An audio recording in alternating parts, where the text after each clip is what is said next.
नमस्कार नमस्कार नमस्कार, good evening good evening good evening, hi everybody, good evening, नमस्ते। क्या मेरे प्यारे प्यारे जग से न्यारे सपोलों को नजर आ रही हैं आपकी प्यारी प्यारी जग से न्यारी समाप्ति मैम? हाय एवरीबॉडी, नमस्ते नमस्ते नमस्ते, कैसे हैं आप लोग? Good evening good evening good evening. जल्दी से बताएंगे बेटा ऑडियो वीडियो क्लियर है तो एक बारी बेटा कमेंट सेक्शन में दिल बना देंगे। अगर ऑडियो वीडियो क्लियर है तो बेटा एक बारी कमेंट सेक्शन में दिल बना दो। आज हमारा होने वाला है lecture number 4 of structural organisation in animals. ठीक है जी, मैं बहुत बढ़िया हूं बेटा, आप कैसे हैं?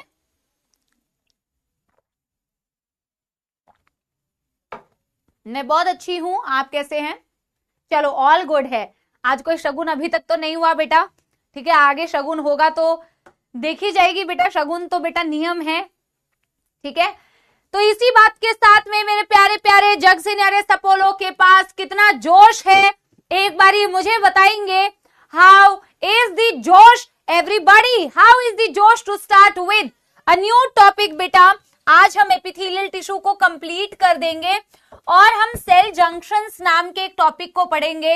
हो सकता है अगर हमारे पास समय हो तो हम कनेक्टिव टिश्यू भी इंट्रोड्यूस कर सकते हैं। 1 लाख टाइम जोश, क्या बात है, बहुत शानदार बेटा, बहुत शानदार। चलिए इसी बात के साथ में सबसे पहले बेटा हमारे क्लास का जो है नियम है। आज है दिनांक कितनी है बेटा, आज डेट कितनी है? आज डेट है आज 16 अप्रैल। कई लोग अप्रैल बोलते हैं, कई लोग अप्रैल बोलते हैं, कई लोग मई बोलते हैं, कई लोग मई बोलते हैं, है ना। चलिए जी, आज हम सबसे पहले बेटा जैसे हमारा हमेशा होता है हमारे छुटकू से पिद्दू से सपोलों के साथ में शुरू करेंगे समाप्ति एक्सप्रेस बेटा। बिल्कुल सिंसियरली आप सभी लोग कुर्सियों की पेटी बांध लीजिए और बिल्कुल सिंसियरली बेटा एकदम अपने टेबल पे बैठिए, जहां पे भी बैठ के पढ़ रहे हैं बेटा बिल्कुल सिंसियरली बैठिए और मेरे साथ में एक बारी क्विक रिवीजन करिए। नोटबुक बंद कर लो ताकि बेटा आपको ये समझ में आए कि अगर आपने रिवीजन आपने जो पढ़ा है आपको वो कितना याद आ रहा है। एक बारी नोटबुक बंद कर लो, फटाफट से बेटा हम क्या करेंगे, क्विक रिवीजन करेंगे, ठीक है। हाँ यही तो लिखा है, क्विक रिवीजन करेंगे। तो बेटा क्या आप तैयार हैं? ये बेटा कुछ मिनट आप लोगों के लिए बहुत इंपॉर्टेंट है हर क्लास के, मैंने कल भी आपको बताया था और इसी बात के साथ में शुरू करते हैं।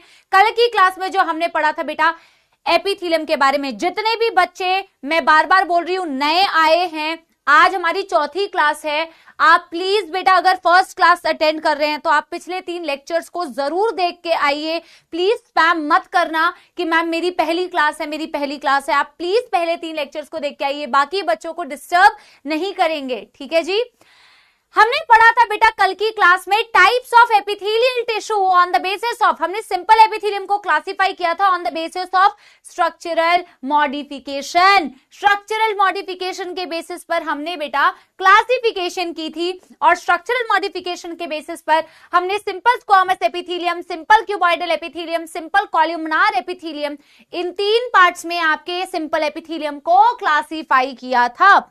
हमने सबसे पहले सिंपल स्क्वामस एपिथेलियम के बारे में पढ़ा कि अगर हम उनको साइड से बेटा देखेंगे तो इनके सेल्स होते हैं बिल्कुल ही फ्लैट, न्यूक्लियस होती है बिल्कुल ही फ्लैट और न्यूक्लियस की पोजीशन होती है बेटा सेंटर पर, न्यूक्लियस की पोजीशन होती है बेटा सेंटर पर।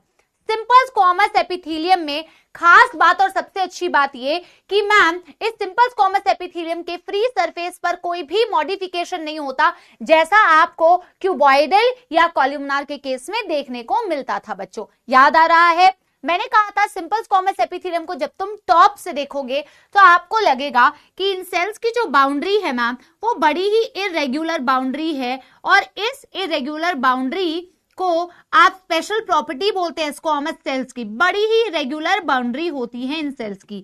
मैम ये सेल्स इतने चपटे होते हैं कि ऐसा लगता है मानो जैसे टाइल्स आपके फ्लोर पे दिख रहे हैं, बिल्कुल वैसे ही अपीयर होते हैं ma'am. It appears just like tiles on the floor. सारे सपोले स्क्रीन के पीछे बेटा रिवाइज कर रहे हैं ना, हमें यहाँ ऑनलाइन पता नहीं चलता है, बट आपको बेटा चीटिंग नहीं करनी है। आप स्क्रीन के पीछे मेरे साथ बेटा बोल बोल के रिवाइज करो, जितना बोलोगे ना उतना यहाँ पे बेटा याद होगा, ठीक है। तो अब appears like बेटा टाइल्स ऑन द फ्लोर, इसीलिए इसे बोलते हैं पेवमेंट एपिथेलियम।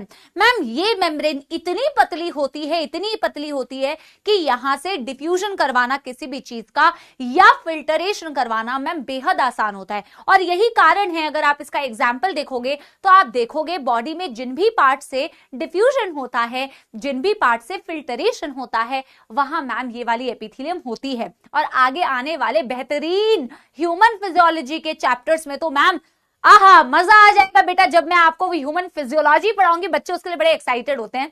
तो उनमें आप हर एक जब बेटा सिस्टम पढ़ोगे तो वहां पे भी एपिथेलियम आप बेटा 1 by 1 वहां पे भी डिस्कस करोगे, तब भी एक और बार रिवाइज होगा। तो आपने एग्जाम्पल में पढ़ा मैम हमारे लंग्स में एल्वियोलाई होती है, बलून लाइक स्ट्रक्चर्स, जहां से एयर का मैम डिफ्यूजन होता है, ऑक्सीजन और CO2 का। तो डिफ्यूजन मेम्ब्रेन है मैम, यानी कि simple squamous epithelium ma'am present होगी। फिर बेटा फिल्टरेशन के लिए भी बेटा कई सारी जगहें होती है जहां से कई कई चीजें फिल्टर होती है, जैसे आपका ब्लड फिल्टर आउट होता है कैपिलरी में से। मैम किडनी में भी जो आपने नेफ्रॉन बताया था कल थोड़ा सा बना के, वहां पे भी मैम कई जगहों पे क्या होता है बेटा, वहां पे भी कई जगह पे क्या होता है बेटा, आपकी एक सेकंड देना बेटा, मेरी आईज में ना कुछ चला गया है। वहां पे भी क्या होता है बेटा, सिंपल स्क्वामस एपिथेलियम। जैसे कि आपने देखा मैम हमारी ब्लड वेसल्स जो होती है ना, जो हम बॉडी फ्लूइड्स एंड सर्कुलेशन में पढ़ेंगे, हमारी आर्टरीज, हमारी वेन्स और हमारी जो कैपिलरीज थी मैम, इन सब में मैम क्या होता है, सिंपल स्क्वामस एपिथेलियम। वैसे तो आर्टरी और वेन का स्ट्रक्चर, कैपिलरी का स्ट्रक्चर बेटा डिटेल में भी आगे पढ़ोगे, बट आपने कल देखा था कि मैम कैपिलरी में जो सिंपल स्क्वामस एपिथेलियम आप बनाते हो और ब्लड वेसल में जो एपिथेलियम आप बनाते हो उसका नाम होता है बेटा endothelium. Very important name. Blood vessels में जो सिंपल स्क्वामस एपिथेलियम, उसके लिए नाम यूज किया जाता है बेटा एंडोथेलियम। और ब्लड कैपिलरी से बेटा ब्लड फिल्टर आउट होता है। क्यों होता है, क्या करता है, वो आगे की बात है। तो ब्लड वेसल्स हो गए, आपका बेटा एल्वियोलाई हो गया, बोमेन्स कैप्सूल एंड ग्लोमेरुलस भी आपने एग्जाम्पल लिखा था, और ये होते हैं बेटा नेफ्रॉन में। याद आ रहा है, नेफ्रॉन में मैंने कल आपको रिवाइज कराया था थोड़ा सा, जो आपने बेटा बचपन में पढ़ा है। ऐसे बोमेन्स कैप्सूल होता है और ऐसे बेटा होती है यहां ग्लोमेरुलस। एक होता है बोमेन्स कैप्सूल, एक होती है बेटा ग्लोमेरुलस। तो ग्लोमेरुलस क्या होती है बेटा, ग्लोमेरुलस भी कैपिलरी का नेटवर्क ही होता है। और जो भी कैपिलरीज है, कैपिलरी में हमेशा सिंपल स्क्वामस एपिथेलियम ही होगा। और ये जो मैंने स्ट्रक्चर बनाया नेफ्रॉन का, इसे बोलते हैं बेटा बोमेन्स कैप्सूल। इस बोमेन्स कैप्सूल में भी बेटा सिंपल स्क्वामस एपिथेलियम होती है। अब बेटा क्विकली रिवाइज करते हैं, एक बहुत ही फटाफट से एक फ्लो चार्ट बनाते हैं, जो हमने क्यूबॉइडल एपिथेलियम को बेटा पढ़ा था। मैं एक काम करती हूँ, क्यूबॉइडल एपिथेलियम और कॉलमनार एपिथेलियम को साइड बाय साइड बेटा फटाफट से बोर्ड में रिवाइज करेंगे। देखो इधर मैं लिखती हूँ मेरे प्यारे सपोलो क्यूबॉइडल एपिथेलियम, और इधर मैं लिखती हूँ बेटा कॉलमनार एपिथेलियम। ठीक है बेटा, एक बार मेरे को बताओ, जब हमने इनको क्लासिफाई किया था तो मैंने इनको भी 3 पार्ट्स में डिवाइड किया, इनको भी 3 पार्ट्स में डिवाइड किया। एक में मैंने सिंपली लिखा था बेटा, अरे भाई क्या हुआ हमारे पेन को, अरे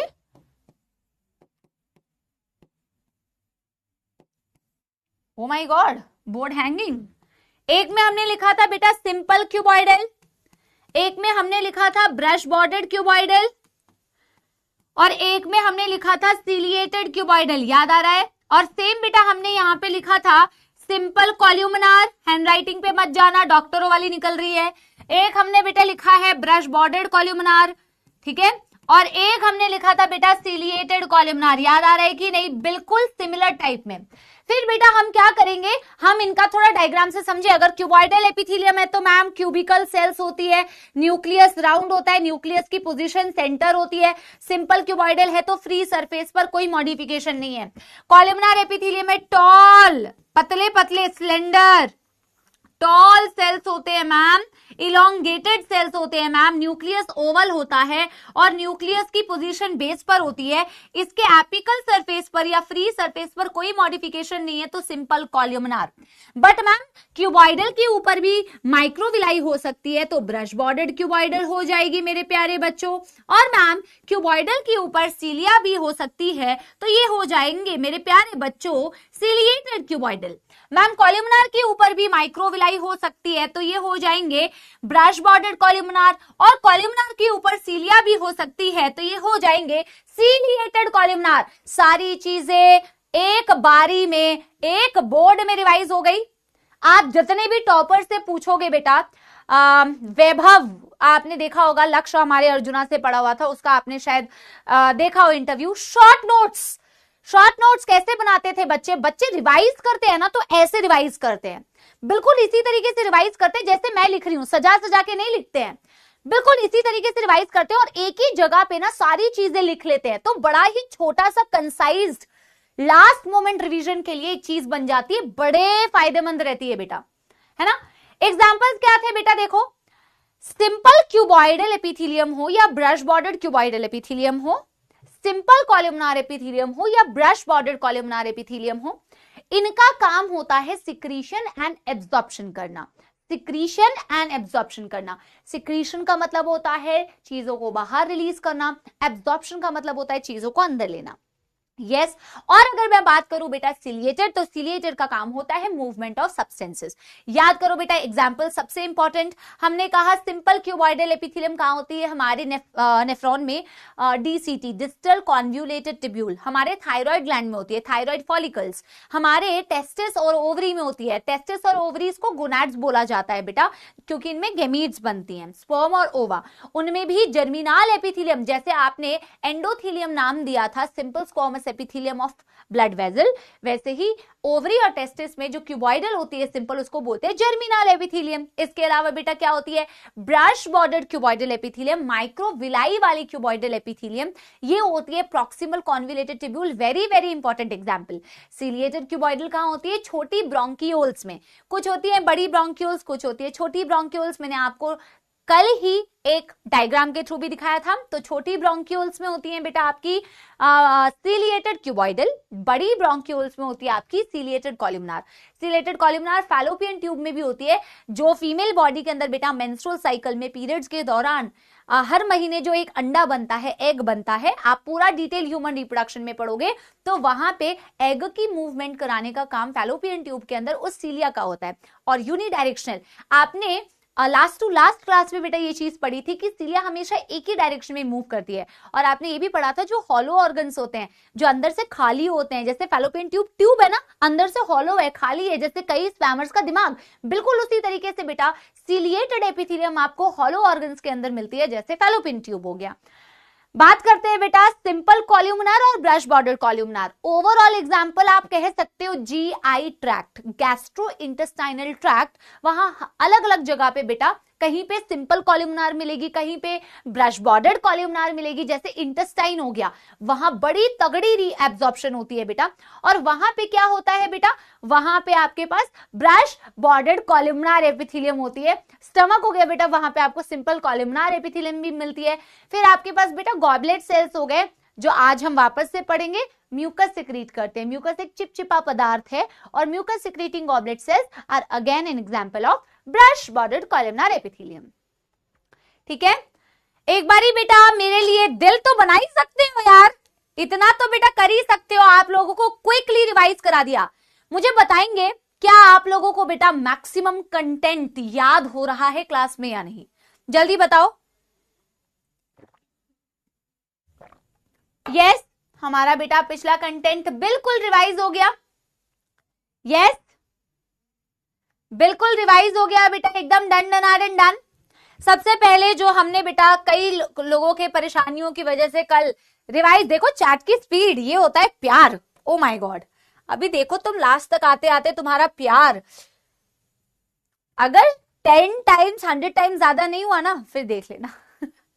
सुनो, एनसीईआरटी खोलते हैं। हो सकता है तुम्हारे पास पुरानी वाली एनसीईआरटी ना हो, तो हो सकता है तुम्हारे पास ये ना हो सकता है पीडीएफ हो तुम्हारे पास, पर लोड नहीं लेना। नहीं भी है तो मैं तो क्लास में रीड करा ही रही हूं, है ना बेटा। तो एक बार इसको रीड करते हैं, फिर बेटा आज का टॉपिक कंटिन्यू करेंगे। ये भी आज ही का टॉपिक है ना। The squamous epithelium is made up of single thin layer of flattened cells with irregular boundaries. यही हमने बोला था, सिंगल थिन लेयर। सिंगल क्यों? क्योंकि सिंपल एपिथेलियम है। थिन पतले पतले सेल्स, इरेग्युलर बाउंड्रीज होती है। They are found in the wall of blood vessels air sacs of lung. Air sac का क्या मतलब होता है बेटा? एल्वियोलाई। और सैक का मतलब होता है झोले जैसा, झोला, झोला, झोले जैसा, है ना। And are involved in the functions like forming the diffusion boundary. अब बच्चे पूछेंगे मैम आपने, कई बच्चे ऐसे होते हैं बेटा, मैं बता रही हूं ना, जो ध्यान से सुनते नहीं है, फिर पूछेंगे मैम पर आपने तो ग्लोमेरुलस भी लिखवाया है, आपने तो बोमेंस कैप्सूल भी लिखवाया है मैम, वो तो एनसीईआरटी में दिया नहीं हुआ है। बेटा सब एनसीईआरटी में दिया है, आगे ह्यूमन फिजियोलॉजी में, आगे एनसीईआरटी में दिया हुआ है, तो यहीं पे लिखना होता है ना। आगे देखो, cuboidal epithelium is composed of single layer of cube like cells. Cubical cells होते हैं क्यूबॉइडल एपिथेलियम में बेटा, yes. This is commonly found, यार बोर्ड को क्या हो रहा है बीच बीच में, this is commonly found in duct of glands and tubular part of nephrons in kidney and its main function is secretion and absorption. बेटा ये वाला मैं एग्जांपल रिवाइज कराना भूल गई थी, मैंने कल आपको दिखाया था ना, कई सारी डक्ट्स होती है, बड़ी बड़ी डक्ट्स होती है, कई सारी डक्ट होती है, छोटी छोटी डक्ट्स होती है।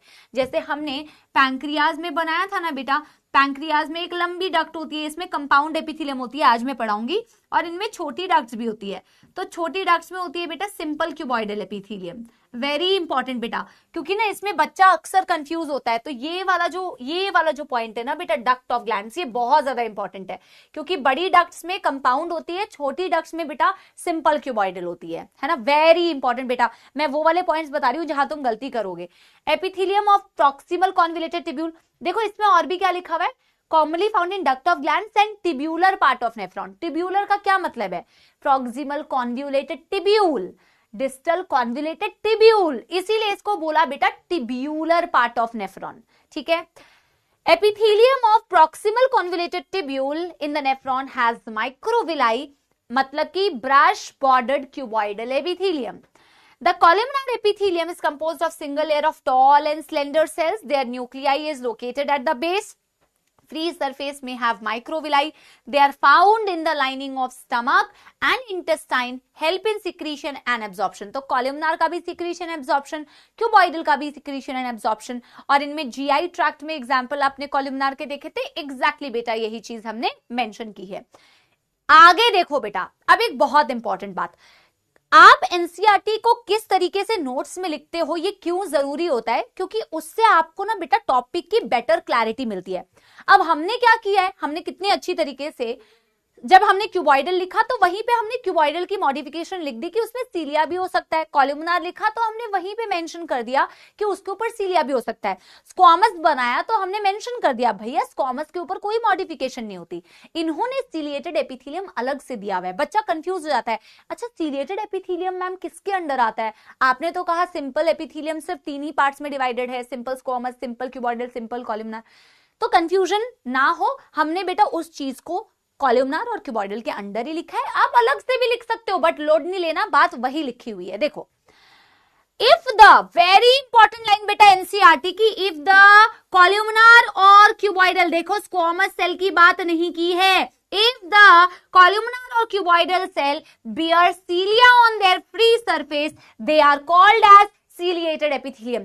क्यूबॉइडल और कॉलमनार, स्क्वामस नहीं, स्क्वामस के ऊपर नहीं होता है बेटा, क्यूबॉइडल और columnar bear cilia, it is called as ciliated epithelium. Their function is to move the particles or mucus in a specific direction over the epithelium.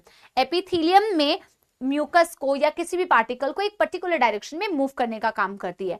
They are mainly present in the inner surface of hollow organs. खाली, मैंने बताया था ना, hollow मतलब अंदर से खाली, है ना, स्वैमर्स अच्छे से समझते होंगे इस चीज को। Like bronchioles and fallopian tubes. Yes everybody, yes everybody, right right. तो बेटा यहां तक हमारी एनसीईआरटी की रीडिंग हो चुकी है। अब बेटा एक नोट डाल के एक बात हम लिखेंगे, एक नोट डाल के बेटा एक बात हम लिखेंगे। बेटा डन डना डन डन हो गया सभी बच्चों का, डन डना डन डन। कई बच्चे कल पूछ रहे थे स्यूडो स्ट्रेटिफाइड एपिथेलियम के बारे में। First thing first, pseudo stratified epithelium NCERT में नहीं गिवन है। स्यूडो स्ट्रेटिफाइड का नाम एनसीईआरटी में दूर दूर तक मेंशन नहीं है, आपको ये नहीं करना है। लेकिन बेटा स्यूडो स्ट्रेटिफाइड एपिथेलियम का जो एग्जाम्पल होता है वो इंपॉर्टेंट है, और क्योंकि वो हम आगे आने वाले चैप्टर में पढ़ेंगे, that is breathing and exchange of gases. वहां पे जब हम बेटा ट्रेकिया के बारे में पढ़ेंगे, ब्रोंकाई के बारे में पढ़ेंगे, इसीलिए कि वहां कौन सी एपिथेलियम होती है। बस इस कारण से आप सिर्फ लिखोगे, आप स्यूडो स्ट्रेटिफाइड एपिथेलियम में बेटा पूरी कहानी नहीं लिखने वाले, सिर्फ एग्जाम्पल लिखोगे, क्योंकि एग्जाम्पल जरूरी है याद रखना, ठीक है। मैं वर्बली बोल दूंगी पर बेटा मैं लिखूंगी नहीं, पता है क्यों? क्योंकि एज अ टीचर मुझे पता है कि जब टीचर कोई भी चीज बोर्ड पे लिखता है ना, भले ही मैं मेंशन कर रही हूं अतिरिक्त ज्ञान है, पर मैं बच्चे की फीलिंग समझती हूँ। बच्चे को लगता है टीचर ने जो बोर्ड पे लिखा है सब इंपॉर्टेंट है, सब इंपॉर्टेंट है। मैं भी यही सोचती थी, इसलिए बेटा फालतू की ज्यादा चीजें लिखनी भी नहीं है, आगे तुम्हें ज्यादा दिक्कत आएगी, ठीक है। तो हम एक नोट डाल के लिख रहे हैं, स्यूडो स्ट्रेटिफाइड एपिथेलियम नाम की भी एक एपिथेलियम होती है। अच्छा, स्यूडो का मतलब समझते हो क्या? स्यूडो का क्या मतलब होता है? कोई बता सकता है बेटा what is the meaning of pseudo? What is the meaning of pseudo and what is the meaning of stratified? क्योंकि ये दोनों शब्द बहुत ही एक कॉमन शब्द हैं बेटा, जो मतलब अंग्रेजी का मतलब बेसिकली मैं पूछना चाह रही हूँ। What is the meaning of pseudo? What is the meaning of बेटा pseudo? जल्दी बताओ। Very good. pseudo का मतलब होता है फॉल्स और stratified का मतलब स्ट्रेटा। जैसे बेटा तुम ट्रॉपिक लेवल्स पढ़ते हो, इकोलॉजी में पढ़ा होगा शायद। स्ट्रेटा का मतलब होता है बेटा लेवल, स्ट्रेटा का मतलब होता है लेवल्स। स्ट्रेटिफाइड एक्चुअल में कंपाउंड एपिथेलियम जो होती है मल्टी लेयर्ड, उसके लिए स्ट्रेटिफाइड वर्ड यूज करते हैं, उसके लिए स्ट्रेटिफाइड वर्ड यूज करते हैं, बट एक्चुअल में स्ट्रेटिफाइड का मतलब multi layer, false multi layered. Actual में बेटा ये जो एपिथेलियम होती है ना, एक्चुअल में ये एपिथेलियम जो होती है ये सिंगल लेयर की ही होती है, बट ये दिखती ऐसी है कि जैसे मानो कि मल्टी लेयर्ड हो। एक्चुअल में ये सिंपल एपिथेलियम का ही एक टाइप है, एक मॉडिफिकेशन है बेसिकली। ये एक्चुअल में सिंपल एपिथेलियम का ही एक मॉडिफिकेशन है। और जब मैं बोल रही हूं सिंपल एपिथेलियम है बच्चों, तो सिंपल एपिथेलियम का मतलब होता है मैम सिंगल लेयर, पर इसका नाम कह रहा है फॉल्स मल्टीलेयर्ड। ये एक्चुअल में बेटा फॉल्स मल्टीलेयर्ड इसीलिए कहलाती है, इसमें सारे सेल्स ना कॉलमनार होते हैं। बेटा इसे बनाना मत, मैं तुम्हें समझाने के लिए बस बता रही हूं, इसे बनाने की बिल्कुल जरूरत नहीं है, एग्जाम्पल लिख लेना। एक्चुअल में बेटा ये जो एपिथेलियम होती है ना, इसमें सारे सेल्स कॉलमनार होते हैं, बट कुछ कॉलमनार सेल्स बड़े लंबे लंबे होते हैं और कुछ कॉलमनार सेल्स बड़े छोटे छोटे होते हैं।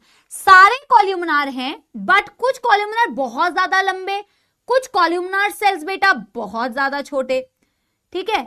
लेकिन होते टॉल है, होते स्लेंडर ही है, बट मैम अनइक्वल साइज के होते हैं इनकी, क्योंकि बेटा साइज ऐसी सी दिखती है, कुछ छोटे कुछ लंबे, तो मानो ऐसा लगता है नीचे एक लेयर है और ऊपर एक लेयर है। होती तो एक ही लेयर है, बट कुछ छोटू छोटू सी होती है नीचे, तो लगता है भाई नीचे एक लेयर है और कुछ लंबे लंबे है, तो लगता है ऊपर एक लेयर है। तो अपीयरेंस ऐसी होती है फॉल्स। जैसे जीवन में आपको कुछ ऐसे व्यक्ति मिलेंगे, लोग मिलेंगे, जो सामने से आपको दिखाएंगे कि दोस्त मैं तेरी बड़ी चिंता करता हूं, मेरे दोस्त मैं तेरे लिए जान भी दे सकता हूं, और तुम उससे एक पेंसिल मांगोगे तो उसको पेंसिल देने में तुम्हें मौत आ जाएगी। ट्रायल एंड टेस्टेड है बेटा, देख लेना।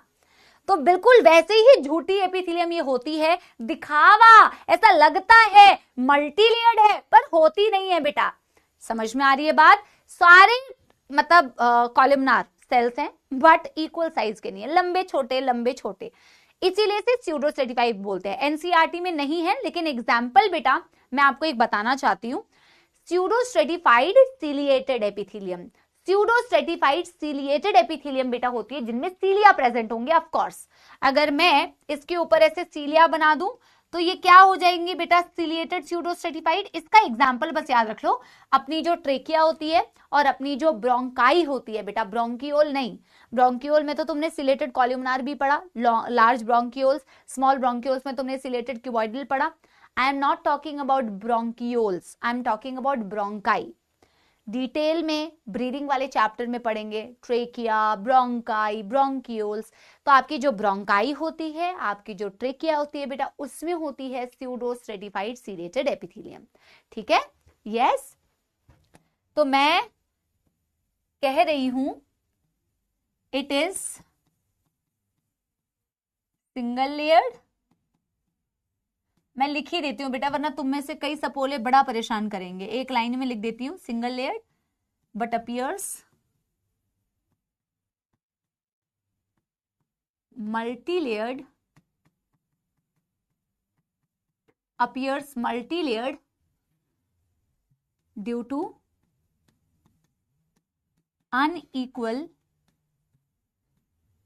unequally sized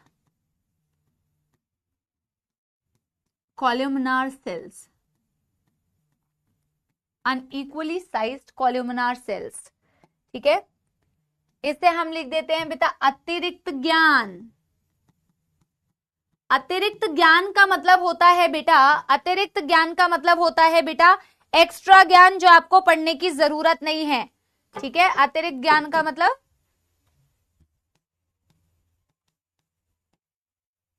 जो आप स्किप करो तो भी कोई दुख दर्द समस्या नहीं है, बट आप एग्जाम्पल याद रखोगे जिसमें मैं स्टार मार्क कर रही हूं जो इंपॉर्टेंट है। pseudostratified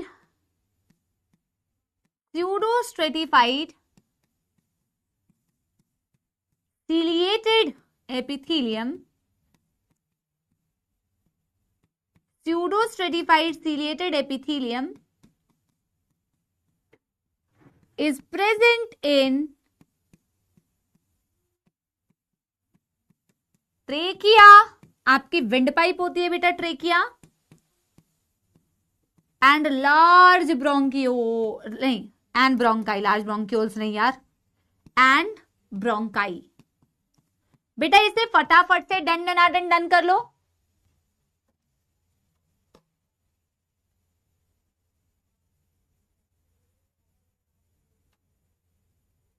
बेटा डन कर लो फटाफट से। यस एवरीवन,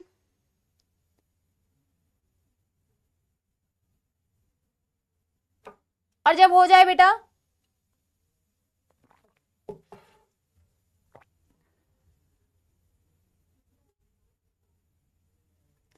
पक्की बात ना, बेटा लिखना तो है ही ना, इसीलिए तो आपको बताया।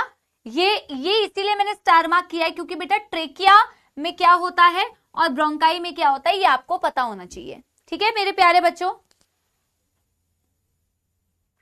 अच्छा बेटा जो पढ़ने वाले बच्चे हैं उनसे मेरा रिक्वेस्ट है, जब मैं आपसे क्वेश्चन पूछूं तभी आप बेटा चैट्स में टाइप करना। जब मैं आपसे क्वेश्चंस नहीं पूछ रही हूं ना बेटा तो आप, या डन नहीं पूछ रही हूं तो आप टाइप मत करना, मेरे को कोई लोड नहीं है। जो बेटा पढ़ने वाले बच्चे हैं वो सिंसियरली पढ़ो, जब मैं कोई क्वेश्चन पूछूं, जब डन हुआ नहीं हुआ तब आप टाइप करना, ठीक है। आप फोकस करो बिल्कुल पढ़ाई पे, कोई दिक्कत नहीं है बेटा, पक्की बात। अब बेटा देखो सिंपल एपिथेलियम का एक और टाइप होता है जिसे बोला जाता है ग्लैंड्यूलर एपिथेलियम। मन में ये सवाल आना चाहिए कि मैम आपने जब सिंपल एपिथेलियम की क्लासिफिकेशन बताई तो आपने कहा on the basis of structural modification simple epithelium is classified into 3 type, simple squamous, simple cuboidal, simple columnar. बिल्कुल सही बात है। फिर मैम आप चौथा टाइप भी बता रहे हो ग्लैंड्यूलर एपिथेलियम। बेटा ये चौथा टाइप नहीं होता, स्ट्रक्चरल मॉडिफिकेशन के बेसिस पर तो 3 ही टाइप के एपिथेलियम होते हैं, स्क्वामस, कॉलमनार, क्यूबॉइडल। ये जो ग्लैंड्यूलर एपिथेलियम होता है ये चौथा टाइप नहीं है, it is a kind of simple epithelium. और ये चौथा टाइप नहीं है क्या मतलब है पता है, कोई बेटा और शेप नहीं हो सकता कि कॉलमनार क्या बोलते हैं क्यूबॉइडल या फ्लैट सेल्स या इलोंगेटेड सेल के अलावा चौथा कोई शेप है क्या ग्लैंड्यूलर एपिथेलियम में? नहीं। शेप तो बेटा, स्ट्रक्चर तो बेटा एपिथेलियम में या तो फ्लैट सेल्स हो सकते हैं, या तो क्यूबिकल सेल्स हो सकते हैं, या तो कॉलमनार सेल्स हो सकते हैं। चौथा कोई शेप एग्जिस्ट नहीं करता। और इसीलिए तो बेटा जो ग्लैंड्यूलर एपिथेलियम होता है वो एक प्रकार का सिंपल एपिथेलियम है जिसमें सेल्स का शेप या तो क्यूबॉइडल हो सकता है या तो कॉलमनार हो सकता है।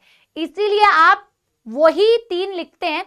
ग्लैंड्यूलर एपिथेलियम तो बेटा उन्हीं से ही मतलब उन्हीं में से किसी सेल के कॉम्बिनेशन से मिलके बना हुआ है जिसका फंक्शन होता है, स्पेशलाइज्ड होती हैं वो सिक्रीशंस करने में, उनका नाम ही है ग्लैंड्यूलर। ग्लैंड्स ऐसे स्ट्रक्चर्स होते हैं, ऐसे ऑर्गन्स होते हैं जो स्पेशलाइज्ड होते हैं सिक्रीशंस बनाने में। क्या मेरी बात समझ पा रहे हो? यस यस, अलग से क्यों नहीं है? क्योंकि ग्लैंडुलर एपिथेलियम अलग से तभी होता स्ट्रक्चरल मॉडिफिकेशन में जब इसका अलग कोई शेप होता। मैं बोल रही हूँ हेक्सागन सेल्स है तो वो अलग से एक टाइप होता, पर मैम अलग से एक टाइप इसलिए नहीं है क्योंकि मैम इसमें जो सेल्स है वो या तो क्यूबिकल होंगे या तो कॉलमनर होंगे, जो हम ऑलरेडी पढ़ चुके हैं। मेरी बात समझे? Yes everybody, yes everybody. तो हम इस तरीके से लिख सकते हैं कि glandular epithelium is a type of simple epithelium, क्योंकि ना आपसे अगर पूछा जाए on the basis of structural modification of cell, simple epithelium is classified into, तो बेटा शेप के स्ट्रक्चरल मॉडिफिकेशन पर simple squamous, simple cuboidal, simple columnar. आप मेरी बात समझ गए? यस, अगर समझ गए तो बेटा एक बारी थम्स अप दे दो प्लीज, एक बारी थम्स अप दे दो।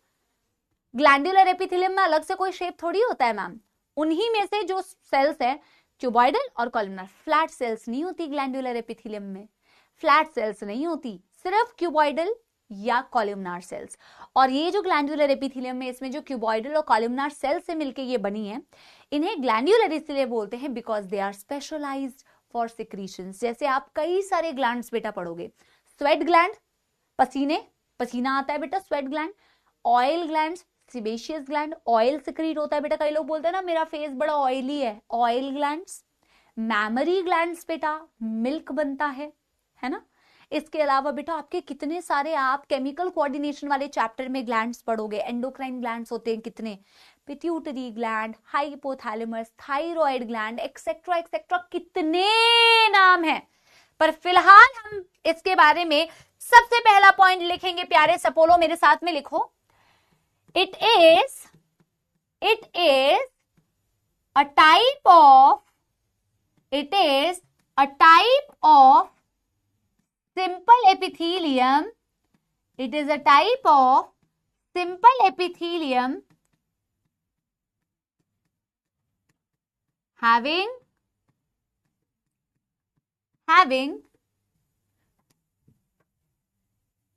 either cuboidal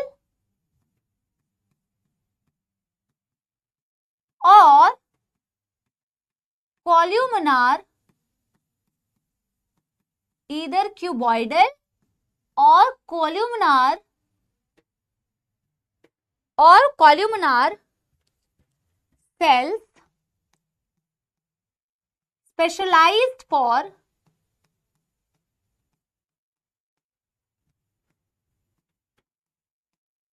secretions as it forms glands. ये ग्लैंड्स बना रही है ना बेटा, तभी तो नाम है ग्लैंड्यूलर एपिथेलियम।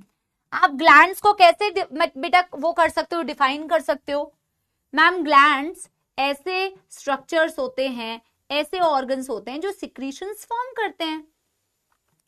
जैसे मैमरी ग्लैंड में मिल्क बनता है, स्वेट ग्लैंड में स्वेट बनता है, ऑयल ग्लैंड में ऑयल बनता है ना। तो हम यहां पे लिख रहे हैं glands are the structures, glands are the structures or organs that mix secretions। अब वो secretions कुछ भी हो सकते हैं जो मैं आगे बेटा डिस्कस करूंगी। यस, जो मैं आगे डिस्कस करूंगी बेटा। यहां तक किसी को भी कोई दुख दर्द समस्या, फटाफट से बेटा, फटाफट से नोट कर लो, जल्दी जल्दी जल्दी। अब बेटा देखो मैं साइड हो जा रही हूं ताकि आप नोट कर पाओ। बेटा जैसे आप बोलते हो ना कि जैसे मैंने कल आपको एग्जांपल दिया कि मैं आपके क्लास के स्टूडेंट्स को क्लासीफाई करना चाहती हूं, तो मेरे पास बेटा अलग अलग कैरेक्टरिस्टिक्स होंगी तुम्हें क्लासीफाई करने के लिए। जैसे नंबर 1 टीचर का फेवरेट क्लासिफिकेशन होता है गर्म पानी यार, जैसे टीचर का नंबर 1 फेवरेट क्लासिफिकेशन होता है बेटा on the basis of marks. ठीक है, मार्क्स के बेसिस पर मैंने आपको क्लासीफाई कर दिया, बट जरूरी थोड़ी है कि मैं तुम्हें मार्क्स के बेसिस पर ही क्लासीफाई करूं। नंबर 1 क्राइटेरिया हो सकता है, नंबर 2 क्राइटेरिया हो सकता है on the basis of attendance. 100% attendance कितने बच्चों की आई, 80% कितने की आई, 50 to 80% कितने बच्चों की है, तो attendance can be a criteria, ठीक है। इसके अलावा height can be a criteria. एक ही क्लास को अलग अलग बेसिस पर मैं क्लासिफाई कर सकती हूं। बात समझ रही है ये सभी को? यस। वैसे ही बेटा ग्लैंडुलर एपिथेलियम को अलग अलग बेसिस पर आप क्लासिफाई कर सकते हैं।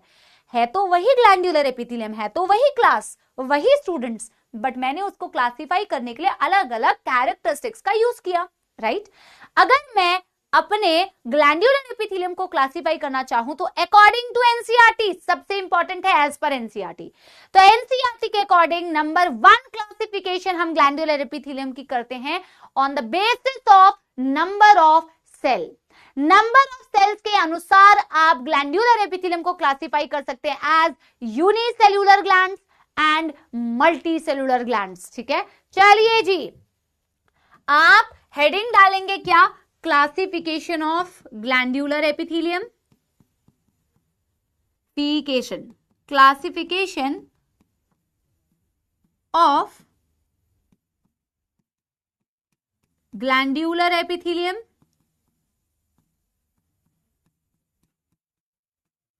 हेडिंग ए डालो बेटा। फ्लो चार्ट्स में करना है, फ्लो चार्ट्स में करना है, तो पहला क्लासिफिकेशन मैं नेक्स्ट पेज में ही करूंगी क्योंकि यहां मेरे नीचे बेटा बिल्कुल स्पेस नहीं है। आप ये हेडिंग डालो और फिर फ्लो चार्ट में करेंगे। थैंक यू भैया। Done done done done, yes everybody.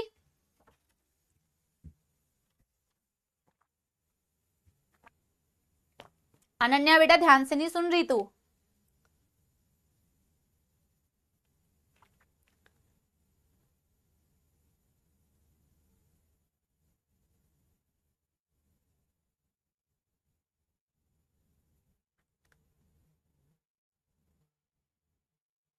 नहीं, लैंडस्केप करने की बिल्कुल जरूरत नहीं है बेटा, लैंडस्केप करने की बिल्कुल जरूरत नहीं है। आप नॉर्मल क्लासिफिकेशन कर सकते हो, इतनी स्पेस ये लेगा नहीं, तो आपको लैंडस्केप करने की बिल्कुल भी आवश्यकता नहीं है, ठीक है।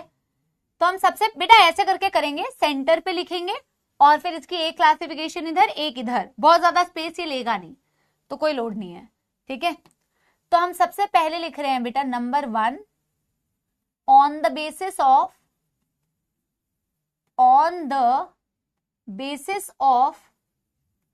Number of cells, on the basis of बेटा नंबर ऑफ सेल्स आप इसको क्लासिफाई कर सकते हैं। On the basis of number of cell आप इसको क्लासिफाई कर सकते हैं इनटू बेटा दो प्रकार, one is unicellular glands, another is multi cellular glands. मुझे लगता है कि इसके नाम से ही आपको इसका अर्थ समझ में आ जाएगा। अगर मैं किसी को यूनिसेल्यूलर ग्लैंड बोल रही हूं तो यूनिसेल्यूलर क्यों बोल रही हूं, और अगर मैं किसी को मल्टी सेल्यूलर ग्लैंड्स बोल रही हूं तो उसे मैं मल्टी सेल्यूलर ग्लैंड क्यों बोल रही हूं। Number 1 unicellular gland, number 2 multi cellular gland, multi cellular gland. ये क्लासिफिकेशन ग्लैंडुलर एपिथेलियम की है बेटा on the basis of number of cell. Yes, very good. Unicellular mean single cell, very good Ankit, Manvi, Jiya, Pratiksha, very good Naina, yes Deena बिल्कुल सही, Yashi, yes Tuiba, very good very good. बहुत सारे बच्चे नहीं सही आंसर दे रहे हैं, सबका नाम तो लेना पॉसिबल नहीं है। जब आप यूनिसेल्युलर बोलते हैं तो इसका मतलब है मैम, यूनि का मतलब ही होता है सिंगल, यूनि का मतलब ही होता है सिंगल, यूनि का मतलब ही होता है सिंगल। तो आप लिखोगे सिंगल आइसोलेटेड, आइसोलेटेड मतलब अकेला, आइसोलेट कर लेने के लिए बोलता है ना कि बेटा जब तुम नीट की तैयारी कर रहे हो तो please isolate your self from the distraction, अपने आप को उनसे अलग कर लो, डिस्ट्रैक्शन से अलग कर लो, ठीक है। Single isolated cell act as a gland. यहां पे लिखोगे मल्टी का मतलब ही होता है multiple, many, many cells together, many cells together act as a gland and makes the secretion. Mix the secretion. ठीक है, यहां पे भी लिख लो, and makes the secretion. Example, जैसे कि मैंने कहा एनसीईआरटी का यहाँ पे डायग्राम भी देखना बहुत जरूरी है, क्योंकि बेटा आजकल ना डायग्राम से बड़े क्वेश्चंस आ जाते हैं. ठीक है, तो जब आप बोल रहे हो यूनिसेलुलर ग्लैंड, तो आप बोल रहे हो मैम सिंगल आइसोलेटेड, इसके आसपास बेटा एपिथेलियम है तो बहुत सारे सेल्स हैं, बट बहुत सारे सेल्स की इसे हेल्प की जरूरत नहीं पड़ती जब आप यूनिसेलुलर ग्लैंड्स बोलते हो. यूनिसेलुलर ग्लैंड की खास बात यह कि मैम ये अकेला ही काफी है सिक्रीशन को बनाने के लिए. इसके आसपास होंगे बहुत सारे सेल, बट मैम ये एक इकलौता सेल किसी पे डिपेंडेंट नहीं है, ये खुद सिक्रीशंस को बना सकता है मैम. फॉर एग्जांपल मैंने ये बना के बताया, यहाँ आसपास बहुत सारे सेल्स हैं, मैं एनसीईआरटी का डायग्राम भी आपको दिखाऊंगी, बट ये सिंगल सेल, और इसका सबसे बेहतरीन एग्जाम्पल है बेटा गॉबलेट सेल. इसका सबसे बेहतरीन एग्जाम्पल है goblet cell. Very important example, क्योंकि ये पूछते भी हैं बेटा एग्जाम्पल वो एग्जाम में. Goblet cell is an example of बेटा यूनिसेलुलर ग्लैंड, क्योंकि ये सिंगल सेल बेटा क्या करता है, म्यूकस बनाता है. इस तरीके से बेटा म्यूकस बनाएगा. ये सिक्रीशन है इसका, ये इसका सिक्रीशन है बेटा. ठीक है, और फिर अकेले ने सिक्रीशन बनाया, किसी की मदद से नहीं बनाया, इसीलिए बेटा क्या है ये यूनिसेल्यूलर ग्लैंड का एग्जाम्पल. राइट, बिल्कुल इंडिपेंडेंटली एग्जिस्ट करता है. बिल्कुल शानदार, बिल्कुल बनाना है. जब तक मैं आपको ये ना बोलूं कि बेटा ये डायग्राम मत बना, तब तक आपको बेटा हर डायग्राम बनाना है. मैंने अभी तक बोला कि ये डायग्राम नहीं बनाना, नहीं बोला ना बेटा जी. Yes, done done done done everybody. जब मैं बोल रही हूं मल्टी सेल्यूलर ग्लैंड्स, तो हम कहते हैं मैम इसके अनुसार, फॉर एग्जाम्पल ये देखो, ये एक cell cell cell cell cell, कई सारे सेल्स ने मिलके सिक्रीशंस को बनाएंगे मल्टी सेलुलर ग्लैंड्स के केस में. ये देखो कितने सारे सेल्स है बेटा, मेनी सेल्स टुगेदर. ये सारे सेल मिलके क्या बना रहे हैं बेटा, ये सिक्रीशन. ये सारे सेल्स मिलके ये सिक्रीशन बना रहे हैं. एक सेल की बस की नहीं, मेनी सेल के बस की. ये हो गया आपका सिक्रीशन, और ये आपके मेनी सेल्स, बहुत सारे सेल्स. डायग्राम से समझ लगा. और यहां पे हम ऐसे लिख सकते हैं एग्जांपल में मैम इसके, बेटा मैक्सिमम ग्लैंड्स आपके मल्टी सेलुलर ग्लैंड्स ही होते हैं. आप एक दो एग्जांपल लिखो. आपके ज्यादातर ग्लैंड्स बेटा मल्टी सेलुलर ग्लैंड्स ही होते हैं, जैसे सलाइवरी ग्लैंड हो गया, जैसे स्वेट ग्लैंड हो गया बेटा, जैसे मैमरी ग्लैंड हो गया, एक्सेट्रा कर दो. सबके नाम आपको लिखने की बिल्कुल भी जरूरत नहीं है. सबके नाम बेटा आपको, प्रीतेश बेटा तेरे को ब्लॉक होना है. अभी तक मैंने किसी को ब्लॉक नहीं किया, लग रहा है तेरे को ही सबसे पहले ब्लॉक करना पड़ेगा. ब्लॉक होना है तो बेटा बता दे, तेरा नाम मेरे को याद हो गया है, फिर तो ऐसा परमानेंट ब्लॉक होगा ना बेटा, लास्ट तक क्लास के बोलेगा अनब्लॉक करा दो.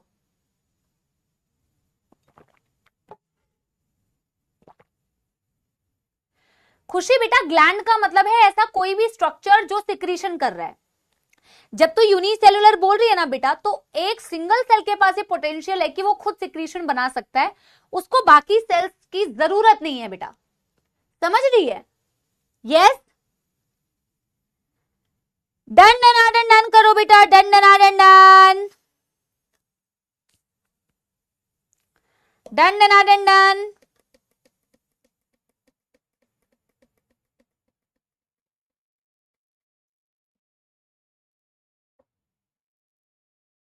और बेटा गॉबलेट सेल्स का सिक्रीशन क्या होता है, गॉबलेट सेल का सिक्रीशन क्या होता है, its secretion is known as mucus. के बाई ए का मतलब है बेटा नोन एज K/A का मतलब है बेटा म्यूकस।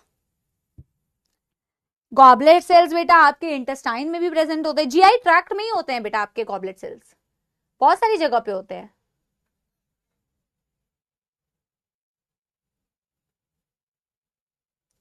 ये तो बेटा आपने एक क्लासिफिकेशन की on the basis of number of cell, unicellular glands, multi cellular glands, ठीक है।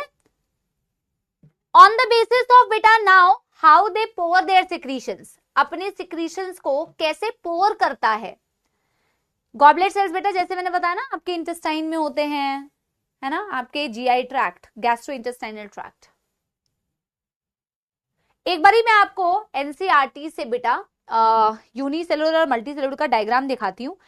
देखो कभी भी कोई भी क्वेश्चन आ सकता है, तो इसलिए कोई भी डायग्राम, कोई भी समरी का पार्ट मिस नहीं करना है एनसीईआरटी से, तो एक बारी बेटा देख लो, ठीक है। यस एवरीवन, ठीक है। हाँ, एंडो और एक्सो, बहुत सारे बच्चे नाम भी ले रहे हैं बेटा। जैसे एनसीईआरटी में तुम ये वाला डायग्राम देखते हो ना, इस वाले डायग्राम में ध्यान दो। देखो this is a unicellular gland, क्योंकि ये सिंगल एक सेल है, गॉबलेट सेल जैसे है। इट कैन बेटा एक्ट लाइक अ ग्लैंड, ये खुद बेटा ग्लैंड की तरह एक्ट करता है, तो that is unicellular gland. Gland की तरह एक्ट करता है मतलब सिक्रीशंस बना सकता है। So this shows unicellular gland. But अगर आप राइट साइड वाला डायग्राम देखोगे तो इसमें कितने सारे सेल्स हैं बेटा, देख रहे हो, many cells, many cells, many cells together forming a बेटा सिक्रीशन। जब बहुत सारे सेल्स मिलके एक सिक्रीशंस को बनाते हैं तो वो होते हैं मल्टी सेलुलर ग्लैंड्स। समझ में आ गया बेटा, समझ में आ गया बेटा। Done done done done. जिनको भी बेटा ये कंफ्यूजन है ये होते कहां है, तो आप लिख लो goblet cells present in GI tract या एलिमेंट्री कैनाल। जीआई का फुल फॉर्म आपने कल की क्लास में लिखा था गैस्ट्रोइंटेस्टाइनल ट्रैक्ट या एलिमेंट्री कैनाल।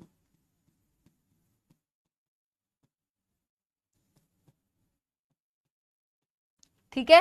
अब हम बेटा दूसरा क्लासिफिकेशन करेंगे, classification on the basis of mode of pouring their secretion, अपना सिक्रीशन कैसे पोर करते हैं बेटा।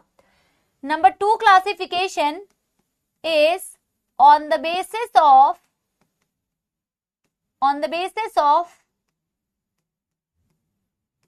मोड ऑफ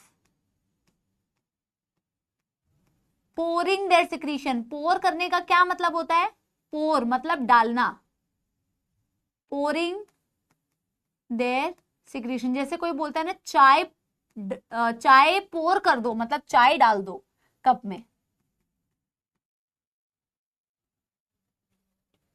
तो पोर करने का मतलब होता है डालना, ठीक है। On the basis of mode of pouring their secretion, अब देखो बेटा एनसीईआरटी ने, नहीं नॉर्मल भी कर सकते हो बेटा। देखो mode of pouring their secretion, आप चाहो तो फ्लो चार्ट, बेटा कभी कभी अपना भी दिमाग लगाना है, डॉक्टर बनने जा रहे हो, हेल्प थोड़ी लेते रहोगे हर चीज में, इतना तो दिमाग खुद को भी लगाना है। सुनो मेरी बात, या तो फ्लो चार्ट को ऐसे बना लो 1 2 3, ऐसे बना लो 1 by 1 करो, और या तो बेटा जैसे मैं कर रही हूं वैसे कर लो, ठीक है। 1 2 and 3, आपको जैसे भाई बेटा वैसे, जैसे तुम्हारा मन को अच्छा लगे वैसे। अच्छा सुनो, एनसीईआरटी ने यहां पे तो mode of pouring their secretion में 2 ही टाइप दिए हुए हैं, पर आगे केमिकल कोऑर्डिनेशन वाला चैप्टर पढ़ोगे तो केमिकल बोल रही हूं, केमिकल कोऑर्डिनेशन वाले चैप्टर में आप एक और इसकी क्लासिफिकेशन पढ़ोगे, that is called as mixed gland और हेटेरोक्राइन ग्लैंड। तुम कहोगे मैम यहाँ पे तो नहीं दिया है, कोई बात नहीं बेटा, पढ़ना वही है जो करेक्ट है और जो पूरी एनसीईआरटी में ओवरऑल मेंशन किया हुआ है, क्योंकि ये स्टार्टिंग के चैप्टर्स होते हैं तो कुछ कुछ चीजें इनकम्प्लीट दी होती है।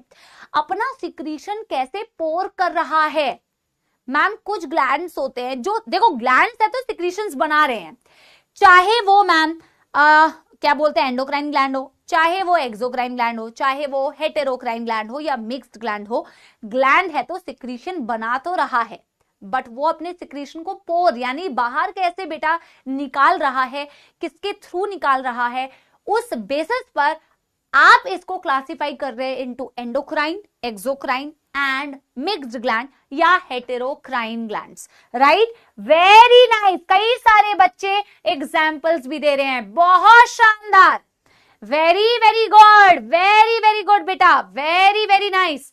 चलिए, on the basis of mode of pouring the secretions, कई बच्चों ने बिल्कुल करेक्ट आंसर भी दिए हैं। आप इन्हें बेटा 3 पार्ट्स में क्लासिफाई करो। On the basis of mode of pouring their secretion, number 1 glands कहलाएंगे बेटा और बेटा ये इतनी एक बेसिक चीज है, होती तो बहुत बेसिक है, पर लास्ट तक आते थे पता नहीं इतनी आसान सी चीज पे भी बच्चा गलती करता है। बड़ा दुख होता है कि एंडोक्राइन और एक्सोक्राइन जैसे ग्लैंड जो आप बहुत पहले से पढ़ते हुए आ रहे हैं, इसमें भी गलती कर रहे हैं। तो ये गलती नहीं करना बेटा, ठीक है? ध्यान से सुनो, बहुत बेसिक है बेटा। ऐसी चीज अगर गलत होती है ना तो बेटा खुद पे शर्म आनी चाहिए, सही बता रही हूं, अगर बाद में ऐसी चीजें पे गलती होती है तो। एंडोक्राइन ग्लैंड, एक्सोक्राइन ग्लैंड,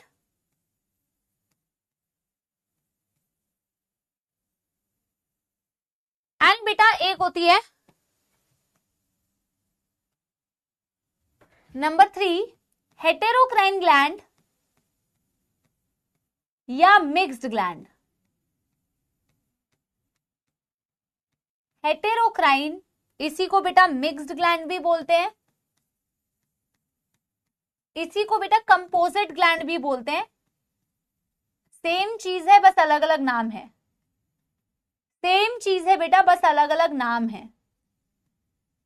हाँ जी, यस यस, बहुत शानदार Devvrat, very good Harleen, very good Ritesh, Nancy good, Yuvraj nice. देखो बेटा, जब मैं कह रही हूं एंडोक्राइन ग्लैंड्स, इसके बारे में तो पूरा चैप्टर ही आपको पढ़ना है। लास्ट चैप्टर जो बेटा हमारे ह्यूमन फिजियोलॉजी का होता है वो होता है ये एंडोक्राइन ग्लैंड्स के बारे में। जब आप एंडोक्राइन ग्लैंड्स बोल रहे हैं बेटा, इनका फेमस नाम होता है, जो तुम्हें सबसे पहले याद रखना है, इनका फेमस नाम होता है डक्टलेस ग्लैंड्स। इनका फेमस नाम होता है डक्टलेस ग्लैंड्स। इनका फेमस नाम होता है डक्टलेस ग्लैंड्स। ये ऐसे ग्लैंड्स होते हैं मैम जो सिक्रीशन तो बनाते हैं। ये ग्लैंड बनाया मैंने, सब बनाना है बेटा। ये ग्लैंड बनाया मैंने, ग्लैंड के अंदर मैम मैंने सिक्रीशन भी बनाया, पर जब ये अपना सिक्रीशन पोर करते हैं, मतलब बाहर डालते हैं, बिना किसी डक्ट के मदद से, इनको किसी डक्ट की जरूरत नहीं है, बिना किसी डक्ट के सहारे ये अपना सिक्रीशन डायरेक्टली बेटा ब्लड स्ट्रीम में पोर कर देते हैं। इनको किसी डक्ट की जरूरत नहीं है, ये बिना डक्ट के ही अपना सिक्रीशन बाहर डाल देते हैं डायरेक्टली ब्लड में। The glands which pour their secretion without any duct directly into the bloodstream, those glands, those ductless glands are called as endocrine glands. आप ज्यादातर एंडोक्राइन ग्लैंड्स के बारे में ही पढ़ोगे। आपका हाइपोथैलेमस, आपकी पिट्यूटरी ग्लैंड, आपकी थायराइड ग्लैंड, आपकी थाइमस ग्लैंड, आपकी एड्रीनल ग्लैंड, मैक्सिमम ग्लैंड्स आपकी एंडोक्राइन होती है, एंडोक्राइन होती है। रितिका, उमेशा, कल की क्लास अटेंड करी थी आप लोगों ने? हाँ जी, हाँ जी। जैसे आजकल आता है ना, एक बच्ची ने बड़ा अच्छा एग्जाम्पल दिया, जैसे आजकल आता है ना वायरलेस चार्जिंग, जैसे गाड़ियों में भी होता है, बिना वायर के चार्ज हो जाएगा। तो अगर बिना वायर के चार्ज हो गया तो वो है एंडोक्राइन, और अगर वायर के साथ चार्ज हुआ, डक्ट है ऐसी, ये ग्लैंड ने सिक्रीशन बनाया और डक्ट से वो सिक्रीशन इस ग्लैंड से बाहर आया, तो ये हो गई एक्सोक्राइन ग्लैंड। बट ग्लैंड ने सिक्रीशन बनाया और बिना डक्ट के डायरेक्टली सिक्रीशन बाहर आ गया, तो ये हो गई एंडोक्राइन ग्लैंड्स। सो डक्ट बेसिकली क्या हुई? एक ट्यूब लाइक स्ट्रक्चर। समझ में आ गई बात? Yes everybody. चलिए, एक्सोक्राइन, सॉरी पहले एंडोक्राइन को कंप्लीट तो करो। हाँ, यस, देखो ductless glands, these glands pour their secretions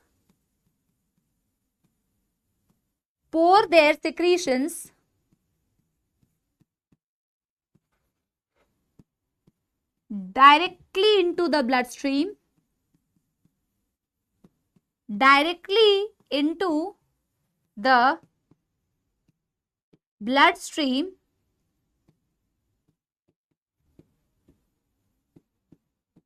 without any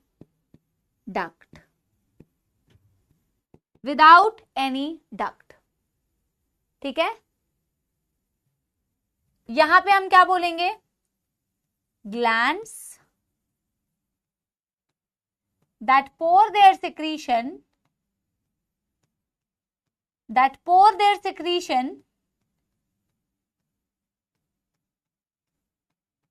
like, अब मैं क्वेश्चन भी पूछूंगी आपसे, like mucus, saliva, tear, oil, milk, digestive enzymes,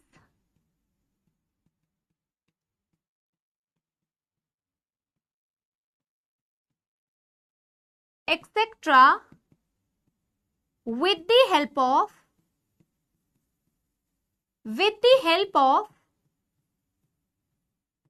a duct. ऐसे ग्लैंड्स बेटा, ये ग्लैंड है और ये ग्लैंड की वो डक्ट, जैसे मैंने अभी वायरलेस और वायर वाली चार्जिंग बताई, ये ग्लैंड था मैम, ग्लैंड के अंदर सिक्रीशन बना और ये सिक्रीशन मैम एंडोक्राइन जैसा नहीं है, ये secretion ma'am directly blood stream में रिलीज नहीं होता है बिना डक्ट के, बल्कि इनके पास डक्ट होती है और वो सिक्रीशन जब बाहर आता है तो हमेशा डक्ट के थ्रू ही बाहर आता है। तो ये डक्ट वाली ग्लैंड्स, दिस इज डक्ट। हाँ या ना? हाँ या ना? जल्दी से बताएंगे हाँ या ना। डन डना डन डन हो गया, डन डना डन डन हो गया। एक क्वेश्चन पूछूं, एक क्वेश्चन पूछूं?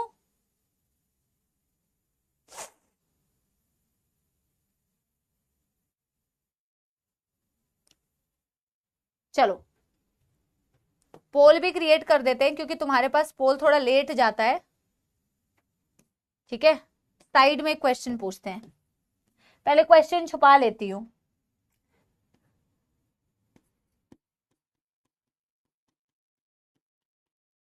वैसे तो तुम्हें दिख जाएगा।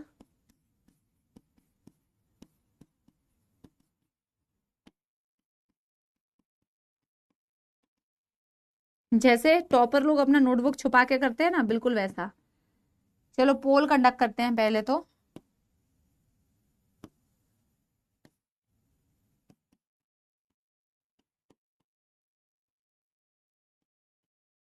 चलो चलो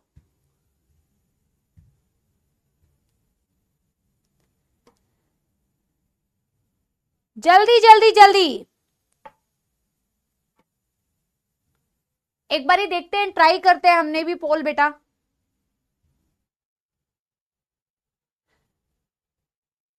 nice try. Goblet cells are endocrine, exocrine, both 1 and 3।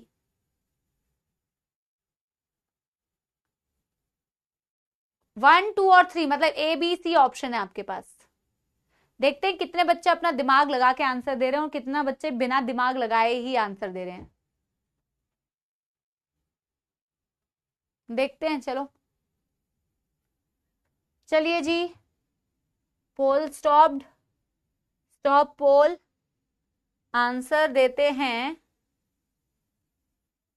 B, show result. अब दीदी कितना आंसर दे रही बेटा, दीदी अपने झोले में से आंसर निकाल रही हैं, पता नहीं दीदी चलेंगी या नहीं। लक्ष्य बैच में तो हमारी दीदी नहीं चलती हैं। ओ माय गॉड जी, ये क्या हुआ? ये एंडोक्राइन किन महान बच्चों ने बोला है भाई? एंडोक्राइन मिक्स्ड ग्लैंड भी बोला है भाई साहब। लीडर बोर्ड देखते हैं। सूरज ओपी, सूरज तो ओपी हो गया भाई आज। सुद्धू यादव, सोनक, राज सोनी, हिमांशु चौधरी, हर्ष झा, कुलवर्धन, अभिजीत, सिद्धांत एंड अंशी, इन सब लोगों ने सही आंसर दिया है। Option B is your answer. ठीक है, जिनके पास पोल नहीं आया कोई दिक्कत वाली बात नहीं है, जिनके पास पोल आया मैं बस वही लीडर बोर्ड आपको बता रही हूं। गलती से गलत हो गया, खुशी कह रही है मैम गलती से गलत हो गया। बेटा यही तो होता है, गलती से ही तो गलत होता है, सही से गलत थोड़ी हो जाता है। भाई यहां क्या लिखा है बेटा, यहां मैंने तुम्हें ऑलरेडी लिख के बताया कि एक्सोक्राइन ग्लैंड्स बोथ 1 and 2। भाई चल बड़ा आया, कह रहा है मैं 1 and 3 कैसे हो गया बोथ। बेटा मैंने यहां पे आपको लिख के बताया एक्सोक्राइन ग्लैंड्स वो होते हैं जो अपना सिक्रीशन किसी पाइप से या डक्ट के माध्यम से बाहर करते हैं।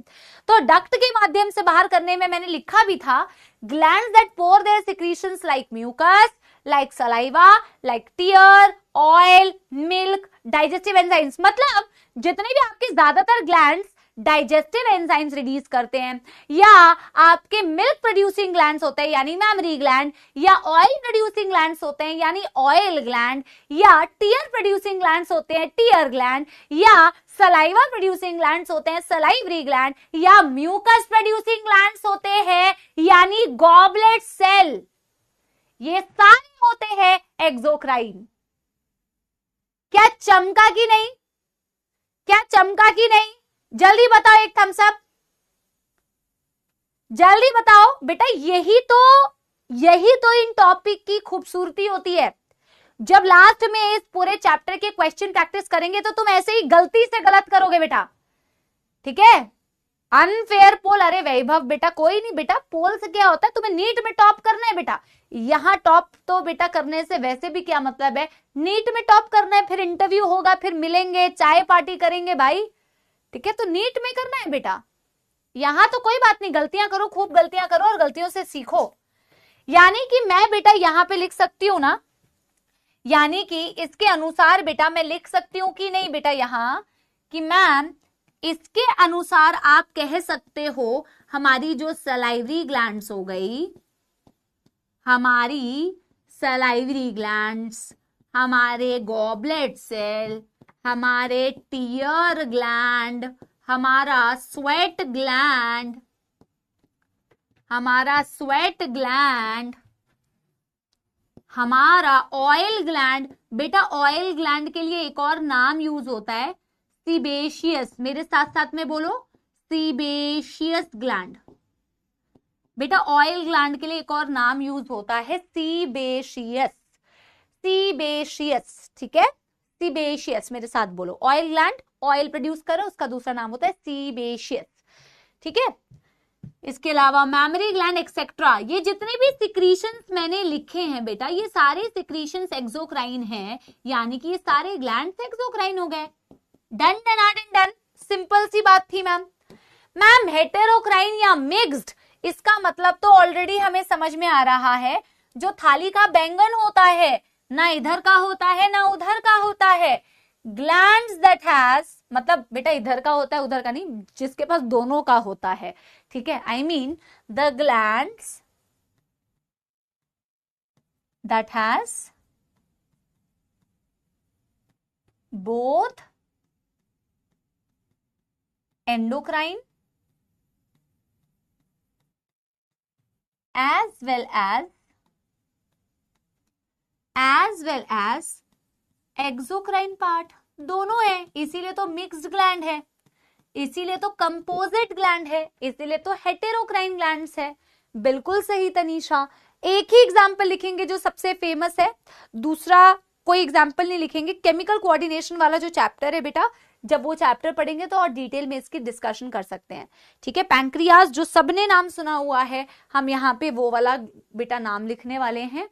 देखो एक्सोक्राइन और एंडोक्राइन पार्ट दोनों है, यानी कि मैम अगर एक ग्लैंड को मैं ले लूं, इसका कुछ हिस्सा होता है मैम जो एक्सोक्राइन होता है और कुछ हिस्सा होता है मैम जो एंडोक्राइन होता है, ऐसे बना सकते हो, ठीक है। डिटेल में बेटा अभी नहीं बता रहे हैं क्योंकि आपको अभी जरूरत नहीं है, अभी आपको जितनी जरूरत है सिर्फ उतना। तो मैम इसके पास एंडोक्राइन पार्ट भी है एक्सोक्राइन पार्ट भी है। इट हैज, देखो डक्ट वाला पार्ट, डक्ट के माध्यम से सिक्रीशन जा रहा है और बिना डक्ट के भी सिक्रीशन जा रहा है। फॉर एग्जाम्पल बेटा पैंक्रियास। जब आप पैंक्रियास को डिटेल में पढ़ोगे बेटा, तो मैं आपको डिटेल में पढ़ाते वक्त में बताऊंगी क्योंकि बेटा अभी आप लोगों ने बिल्कुल भी नहीं पढ़ा है पैंक्रियास के बारे में। हो सकता है 10वीं में पढ़ाओ, हो सकता है किसी ने 10वीं में बिल्कुल ही ना पढ़ाओ। तो पैंक्रियास की डिटेलिंग अभी क्यों ही बताना। पैंक्रियास में बेटा एक पार्ट होता है जिसे आइलेट ऑफ लैंगरहैंस बोलते हैं, को एसिनार सेल्स बोलते हैं। तो अभी तुम्हें बिल्कुल ही घबरा जाओगे और आगे जब पढ़ना ही है तो अभी लोड क्यों लेना। तो एंडोक्राइन पार्ट होता है जो हार्मोन्स बनाता है, इंसुलिन, ग्लूकागॉन तुमने सुना होगा, और एक्सोक्राइन पार्ट होता है जिससे पैंक्रियाटिक जूस बनता है। But you don't need to write all the things बेटा at once, have patience, we will write it down later on. Okay, yes everybody, yes everybody, जल्दी से बताएंगे, जल्दी से बताएंगे क्या बेटा हो चुका है। यस, जल्दी से बताएंगे। यस एवरीबॉडी,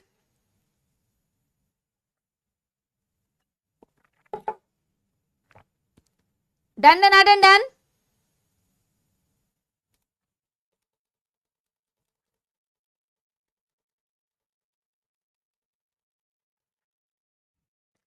कई बच्चे गोनाड्स का भी एग्जाम्पल बता रहे हैं बेटा, मैं यहां पे इसलिए नहीं बता रही हूं, वेट करो, केमिकल कोऑर्डिनेशन आएगा तो ओवरी और टेस्टिस में मैं बताऊंगी डक्ट्स कहां होते हैं एंड ऑल।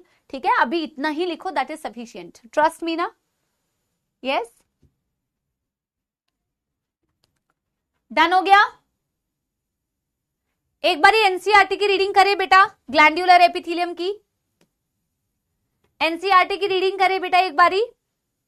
चलो, एनसीईआरटी क्या कहती है, सम ऑफ द कॉल्यूमनार और क्यूबॉइडल सेल, ये ध्यान देने वाली बात है, इसे स्टार मार्क करो क्योंकि स्क्वामस नहीं कहा है, स्क्वामस नहीं कहा है। अच्छा, कई बच्चे एंडोक्राइन ग्लैंड का एग्जाम्पल पूछ रहे हैं बेटा, एंडोक्राइन के बहुत सारे एग्जाम्पल है, आई एम सो सॉरी मैंने यहाँ पे लिखा नहीं है, बहुत सारे एग्जाम्पल है बेटा। आप हाइपोथैलेमस लिख लो, ये आपके बेटा आप पढ़ोगे ब्रेन में है। हाइपोथैलेमस ग्लैंड हो गया, पिट्यूटरी ग्लैंड हो गया, थायराइड ग्लैंड हो गया बेटा, बहुत सारे एग्जाम्पल है। आप 2 एग्जाम्पल लिख लो, दैट इज सफिशिएंट। ठीक है, hypothalamus, pituitary.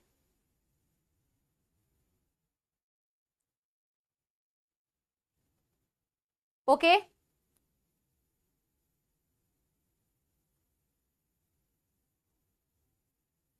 Done.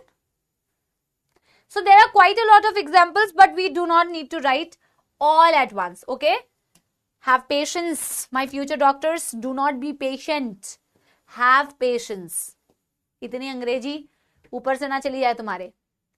Some of the columnar or cuboidal cells are specialized for secretions and are called as glandular epithelium।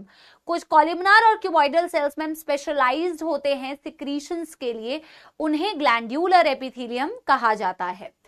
They are mainly of 2 types। अब देखो, इन्होंने बेटा जहमत ही नहीं की कि आपको बता दें कि इन्होंने किस बेसिस पर क्लासिफाई किया है। So they are of 2 types बेटा, on the basis of number of cell they are of 2 types। Unicellular glands consisting of isolated glandular cells called as goblet cells of alimentary canal, and multicellular glands consisting of cluster। cluster का मतलब होता है गुच्छा, जैसे अंगूर, अंगूर का गुच्छा, गुच्छा is cluster। cluster of cells for example salivary glands, तो गुच्छे में भी हो सकते हैं जैसे salivary glands, isolated एक अकेला भी हो सकता है बेटा goblet cells। On the basis of mode of pouring their secretions, glands are divided into 2 categories। बेटा वैसे टोटल 3 कैटेगरीज है और एनसीईआरटी ने आगे मेंशन भी की हुई है केमिकल कोऑर्डिनेशन में। ठीक है, कभी कभी एनसीईआरटी भी बेटा वक्त और जज्बात बदल देती है और इसीलिए बच्चे थोड़े लड़खड़ा जाते हैं, but don't be scared, we are there. कई जगह पे एनसीईआरटी में कहीं पे ऐसी छोटी छोटी बेटा, बड़े बड़े एनसीईआरटी में छोटी छोटी गलतियां बेटा होती रहती है, लेकिन गलती नहीं है, इनकम्प्लीट है basically. Exocrine gland secrete mucus, saliva, ear wax, oil, milk, digestive enzyme and other cell product, यानी ये सारे सिक्रीशंस जिन भी ग्लैंड्स के हैं वो बेटा एक्सोक्राइन ग्लैंड्स कहलाएंगे. These products are released through the ducts or tubes. मैंने आपको वो मोबाइल के चार्जर से भी बेटा बताया डक्ट और ट्यूब का मतलब. In contrast, endocrine glands do not have any duct. Their products are called as hormones. बेटा एंडोक्राइन ग्लैंड्स, जिसको हमने बोला ना कि एंडोक्राइन ग्लैंड्स, डक्टलेस ग्लैंड्स, आप इनके बारे में पढ़ोगे अगेन केमिकल कोऑर्डिनेशन में कि हार्मोन्स क्या होते हैं. Their products are called hormones, are secreted directly into the fluid bathing the gland. Directly fluid में बेटा आप सिक्रीट कर देते हो सिक्रीशन को बिना किसी डक्ट के माध्यम से. यूजुअली इनके बेटा सिक्रीशंस को आप हार्मोन्स बोलते हैं. आप पढ़ोगे ना, जैसे आपका वैसोप्रेसिन हार्मोन होता है, ऑक्सीटोसिन हार्मोन होता है, ग्रोथ हार्मोन होता है, टेस्टोस्टेरोन हार्मोन होता है, ईस्ट्रोजन हार्मोन्स होते हैं. तो ये आपके हार्मोन्स कहलाते हैं यूजुअली, जिनको डिटेल में बेटा आप डिस्कस करोगे लेटर ऑन. एक बारी बेटा थम्स अप दे दो. डन डन आर डन हो गया. देखो एनसीईआरटी में कंपाउंड एपिथेलियम कितना दिया हुआ है पहले आप ये देखो, ये बताना जरूरी है. ईयर वैक्स यानी ईयर वैक्स बेटा, जो आपके ईयर में वैक्सी सब्सटेंस होता है दैट इज ईयर वैक्स. ठीक है. अच्छा एक बारी आप देखो एनसीईआरटी में सिर्फ ये कुछ 6-7 लाइन एनसीईआरटी में कंपाउंड एपिथेलियम की दी हुई है. समस्या ये है बेटा कि एनसीईआरटी में जो 6-7 लाइन दी हुई है ना, इसका अर्थ बहुत ही गहरा है. इसका अर्थ जो है वो बहुत गहरा है, और जिसके कारण मुझे तुम्हें इसे इस तरीके से बताना पड़ेगा कि तुम्हें इसका मीनिंग जो है बेटा आसानी से समझ में आ जाए. लेकिन हम बहुत ज्यादा अतिरिक्त ज्ञान पे बेटा नहीं जाएंगे, क्योंकि आप खुद देख पा रहे हो एनसीईआरटी इतनी छोटू सी दी हुई है कंपाउंड एपिथेलियम के लिए. कंपाउंड एपिथेलियम के लिए बिल्कुल छोटू सी दी हुई है. इसी की बेटर अंडरस्टैंडिंग कैसे हम कर सकते हैं उसको बस थोड़ा सा अच्छे से समझेंगे, बट बहुत ज्यादा अतिरिक्त ज्ञान पे बेटा पैर नहीं फैलाना है. पहले क्या पढ़ाया जाता था, पहले हम भी बहुत कुछ पढ़ाते थे, लेकिन बेटा as per the updated syllabus and recent NEET pattern हमें भी बेटा आपको उसी तरीके से पढ़ाना पड़ेगा और आपको समझना पड़ेगा ये चीज. ठीक है. चलिए पहले बेटा एक बार कंपाउंड एपिथेलियम को जानते हैं कि कंपाउंड एपिथेलियम का मतलब क्या होता है. बेटा ये तो हम ऑलरेडी पढ़ चुके थे कि कंपाउंड का मतलब होता है मैम मल्टी लेयर्ड एपिथेलियम. इसमें तो किसी को आई डोंट थिंक कि कोई कंफ्यूजन होगी. कंपाउंड एपिथेलियम का मतलब होता है मैम मल्टी लेयर्ड एपिथेलियम, जिसमें बहुत सारे लेयर्स होते हैं मैम, जिनमें बड़े सारे लेयर्स होते हैं मैम. जैसे कि आपने डायग्राम बनाया था ना बेटा, ये बेसमेंट मेम्ब्रेन आपने बनाई थी, ये आपने बेसमेंट मेम्ब्रेन बनाई थी. सिंपल एपिथेलियम में सिंगल लेयर ऑफ सेल्स थे, कंपाउंड एपिथेलियम में ऐसा कह दो मल्टी लेयर्ड सेल्स है बेटा. मल्टी लेयर्ड, जैसे मल्टी लेयर्ड. बहुत शानदार. अब बेटा बहुत सारी लेयर तो मैं नहीं बना रही हूं, आपको समझ में आ गया ना मैं क्या बताने की कोशिश कर रही हूं. Multi layered epithelium. तो ऑब्वियसली बात है बेटा, क्या ये आपको मदद कर पाएगी डिफ्यूजन में, क्या ये आपको मदद कर पाएगी फिल्टरेशन में. इसकी जिस लाइन से सबसे ज्यादा क्वेश्चंस बनते हैं वो क्वेश्चन ये वाली लाइन है जो मैं आपको बता रही हूं. ठीक है. उसकी ये वाली लाइन से बेटा सबसे ज्यादा क्वेश्चंस बनते हैं. Compound epithelium has least role in secretion and absorption और diffusion. It has maximum role in giving you protection. In giving you protection. बेटा अब अगर तुमने ऐसे ना छोटे बच्चों जैसे सवाल पूछा ना, तो यहीं से बेटा तुम्हें मैं अभी बताती हूं पाप लगेगा. फिर लिखना है क्या, क्या लिखें. मैंने बोला कि ये मत लिखो. कैसे पढ़ते थे तुम लोग 10वीं तक बेटा, क्या पढ़ते थे, कैसे पढ़ के आए हो. Oh my God. ऑफलाइन में जहां पढ़ते होगे भाई, स्कूल में टीचर का दिमाग ही खा जाते हो. हाँ बेटा पूरा ही खा जाओगे. लक्ष्य को क्या पढ़ाऊंगी मैं तो मेरा दिमाग खा जाओगे. तो चलो, इट हैज, इसीलिए इसको स्टार मार्क कर रहे. It has less role in secretion and absorption, secretion and absorption,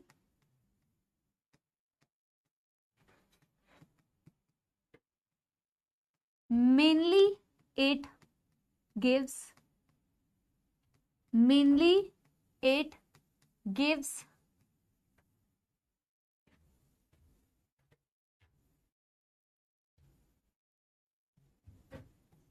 support and protection. अब बेटा एनसीईआरटी में दिया हुआ है ना, प्रोटेक्शन में protection against chemical and mechanical stress.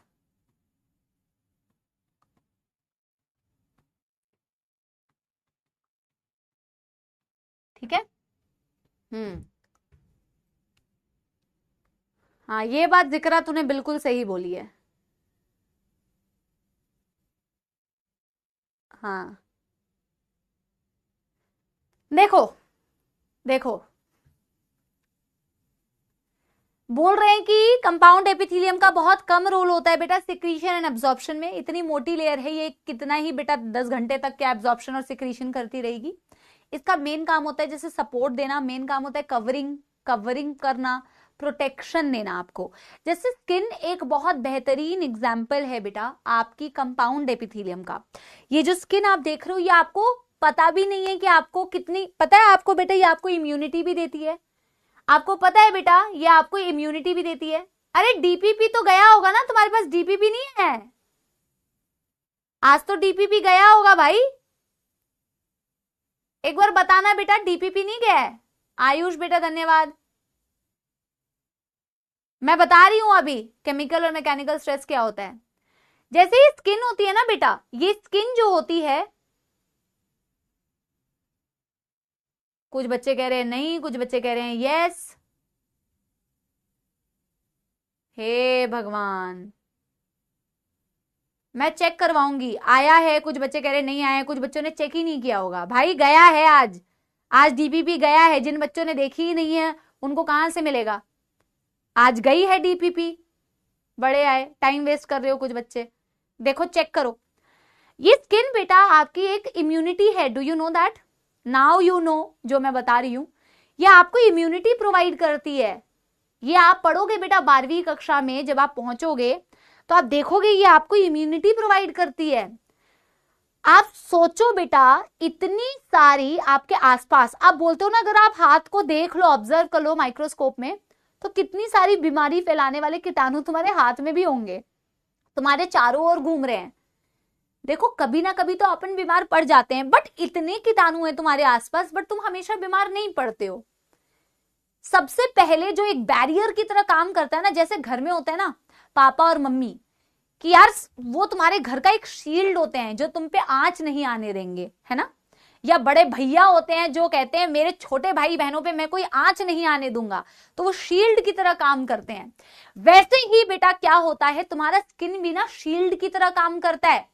Immunity तो देता ही देता है कि बाहर जितने इतने बेटा वो कीटाणु है ना, उन जो भरे बैठे हैं उनको पहली बात तो अंदर घुसने से रोक रहा है. पर ये जो लिखा है ना protection against chemical and mechanical stress, chemical and mechanical stress, ये कैसा स्ट्रेस है आप इमेजिन करो. तो आप इमेजिन करते ही आपको फीलिंग आएगी, खुद से फीलिंग आएगी ये स्किन कितनी इंपॉर्टेंट है.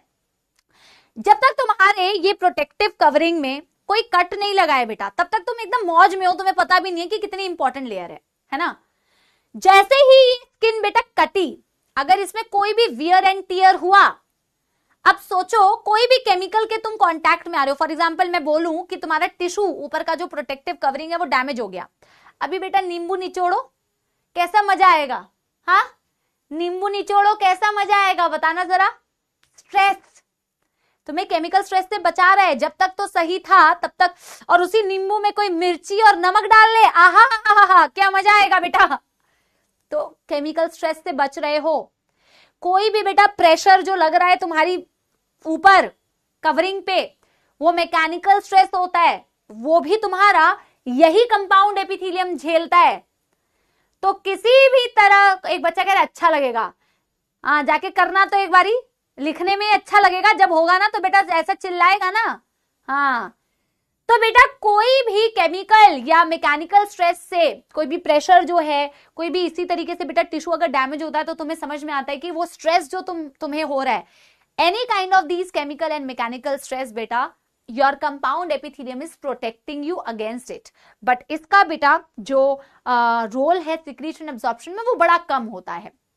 अब अगर तुम एनसीईआरटी देखो तो एनसीईआरटी ने डायरेक्टली इसके एग्जाम्पल दे दिए हैं, हमें भी डायरेक्टली इसके एग्जाम्पल्स करने हैं, बट हम थोड़ा सा इसे बेटर वे में करेंगे ताकि आपको टॉपिक की क्लैरिटी अच्छे से मिले। देखो ये जो क्लासिफिकेशन मैं तुम्हें बता रही हूं, ये डिवीजन एनसीईआरटी में नहीं दिया हुआ, हम बहुत छोटा सा करेंगे, आपको लिखना है बेटा, हम बहुत छोटा सा करेंगे ताकि आपको कंफ्यूजन बिल्कुल भी ना हो। एक्चुअल में बेटा आप ना कंपाउंड एपिथेलियम को दो हिस्सों में डिवाइड कर सकते हैं। एक ऐसी कंपाउंड एपिथेलियम होती है जो स्ट्रेचेबल होती है और एक ऐसी कंपाउंड एपिथेलियम होती है जो नॉन स्ट्रेचेबल होती है। तो एक होती है जिसे बोलते हैं ट्रांजिशनल एपिथेलियम, मैं ब्रैकेट में लिख दे रही हूं, it is not given in NCERT, ठीक है, transitional epithelium not in NCERT. बिना ये बताए ना बेटा तुम्हें टॉपिक की ना क्लैरिटी मजा नहीं आएगा, है ना, नॉट इन एनसीईआरटी। एनीवे ये जो बेटा आपकी ट्रांजिशनल एपिथेलियम होती है, ये होती है stretchable epithelium, STRECHABLE, stretchable epithelium. What is the meaning of stretch?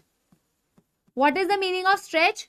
जैसे अगर मैं कोई इलास्टिक लूं, रबर बैंड लूं और उसको मैं ऐसे खींच दूं, उसे मैं ऐसे बेटा क्या कर दूं, खींचूं। अगर वो जैसे रबर बैंड होता है ना, वो स्ट्रेच हो सकता है, वो स्ट्रेच हो सकता है। तो ऐसी एपिथेलियम जो बेटा, पता नहीं किसका चार्जर है बेटा, मैं स्ट्रेच तो कर रही हूं, पता चला स्ट्रेच ही हो जाए भाई, हाँ नुकसान हो जाएगा अभी मैम का। तो स्ट्रेचेबल एपिथेलियम, अगर आप स्ट्रेच कर सकते हो एपिथेलियम को, फैला सकते हो, तो वो एपिथेलियम होती है ट्रांजिशनल एपिथेलियम। ये एनसीईआरटी में गिवन नहीं है। जैसे हमारा यूरिनरी ब्लैडर होता है ना बेटा, आप सब इसके साक्षी होंगे, अभी कितने सारे लोगों को आ रही होगी बट वो जा नहीं रहे हैं, आ रही है कि नहीं, है ना, आती है पर जाते नहीं हो, है ना, आती है फिर भी नहीं जाते हो।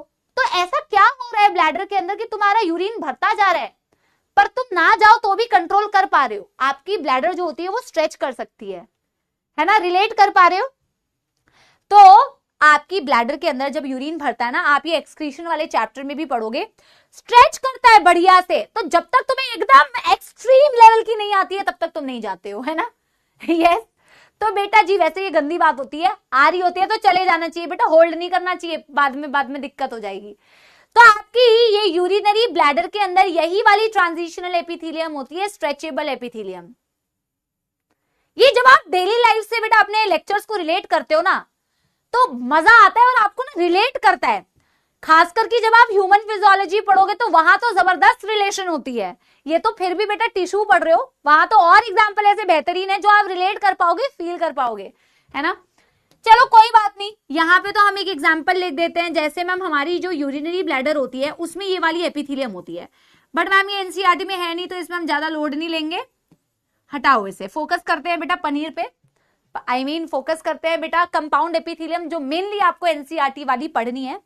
एक तो ट्रांजिशनल एपिथेलियम जो होती है जो स्ट्रेच कर सकती है, बट एक होती है बेटा जो स्ट्रेच नहीं कर सकती, नॉन स्ट्रेचेबल होती है, उसको आप बोलते हो बेटा stratified epithelium. This is given in NCERT. और इनफैक्ट आप जब बेटा मेडिकल कॉलेज में जाओगे या आगे कभी भी कोई, शायद आप जूलॉजी में कई बच्चे आगे पढ़ाई कंटिन्यू करें, बायोलॉजी में पढ़ाई कंटिन्यू करें, अलग अलग लोग अलग अलग चीजें पढ़ेंगे, तो बेटा तब आप क्या करोगे, तब आप इसी को डिटेल में और पढ़ोगे। अभी तो डिटेल में जरूरत नहीं है ना। यस ठीक है। स्ट्रेटिफाइड बेटा जल्दी से आप मुझे बताओ,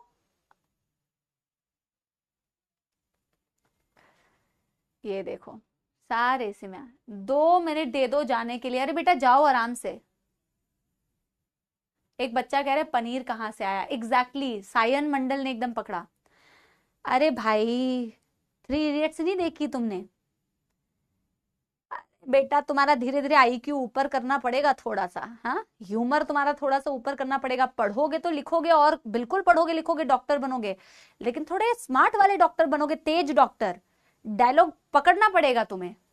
चलो, मल्टी लेयर्ड, स्ट्रेटिफाइड का होता है मल्टी लेयर्ड मतलब, बट मैम यहाँ पे तो मल्टी लेयर्ड ये भी होती है, यहाँ पे मल्टी लेयर्ड ये भी होती है।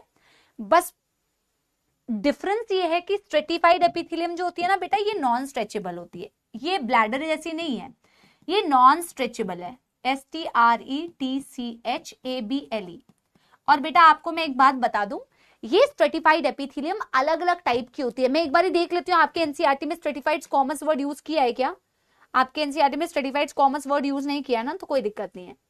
हाँ, तो स्ट्रेटिफाइड एपिथेलियम भी बेटा अलग अलग टाइप की होती है, stratified squamous, stratified cuboidal, stratified columnar, but it is not given in NCERT. NCERT में सिर्फ ये कहा है कि ये जो स्ट्रेटिफाइड एपिथेलियम होती है मैम, ये आपके बॉडी के कई सारे ड्राई सरफेसेस और कई सारे मॉइस्ट सरफेसेस को लाइन करती है। ड्राई सरफेसेस का मतलब और मॉइस्ट सरफेसेस का मतलब क्या है बेटा? इसके एग्जांपल्स बहुत ज्यादा इंपॉर्टेंट है, बहुत बहुत इंपॉर्टेंट है।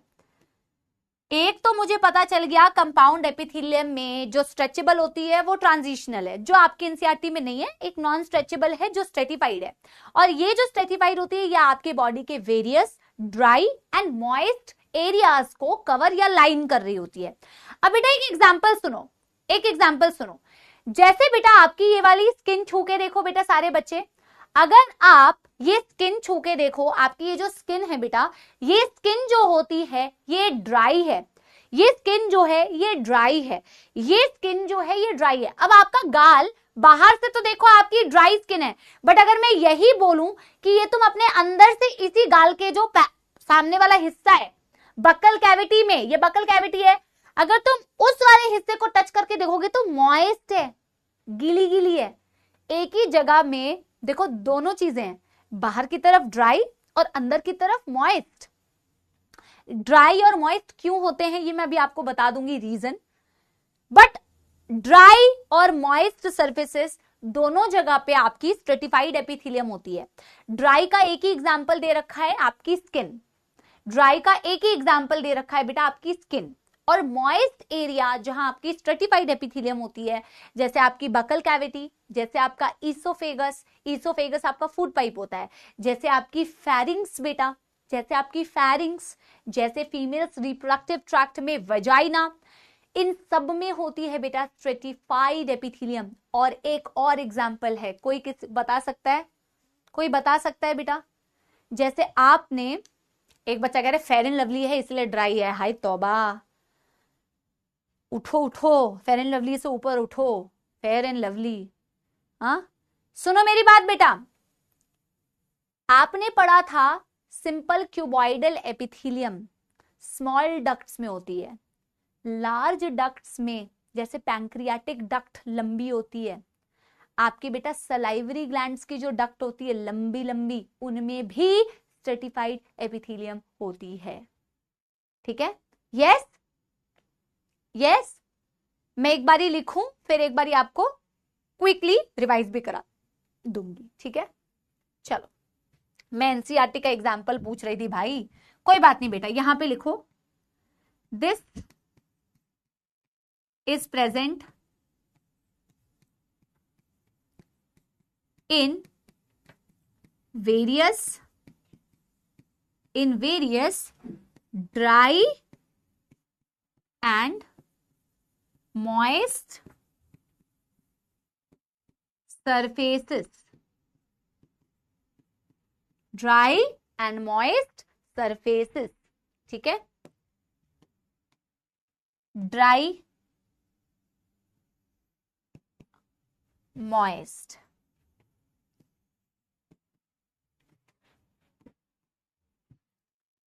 here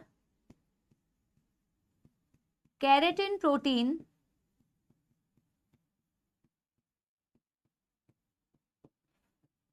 is deposited on epithelium to make it dry and impermeable for water. Impermeable for water. Dry and impermeable for water. For example, skin. यहां पे आप लिखोगे नो केराटिन। एग्जाम्पल में क्या लिखोगे?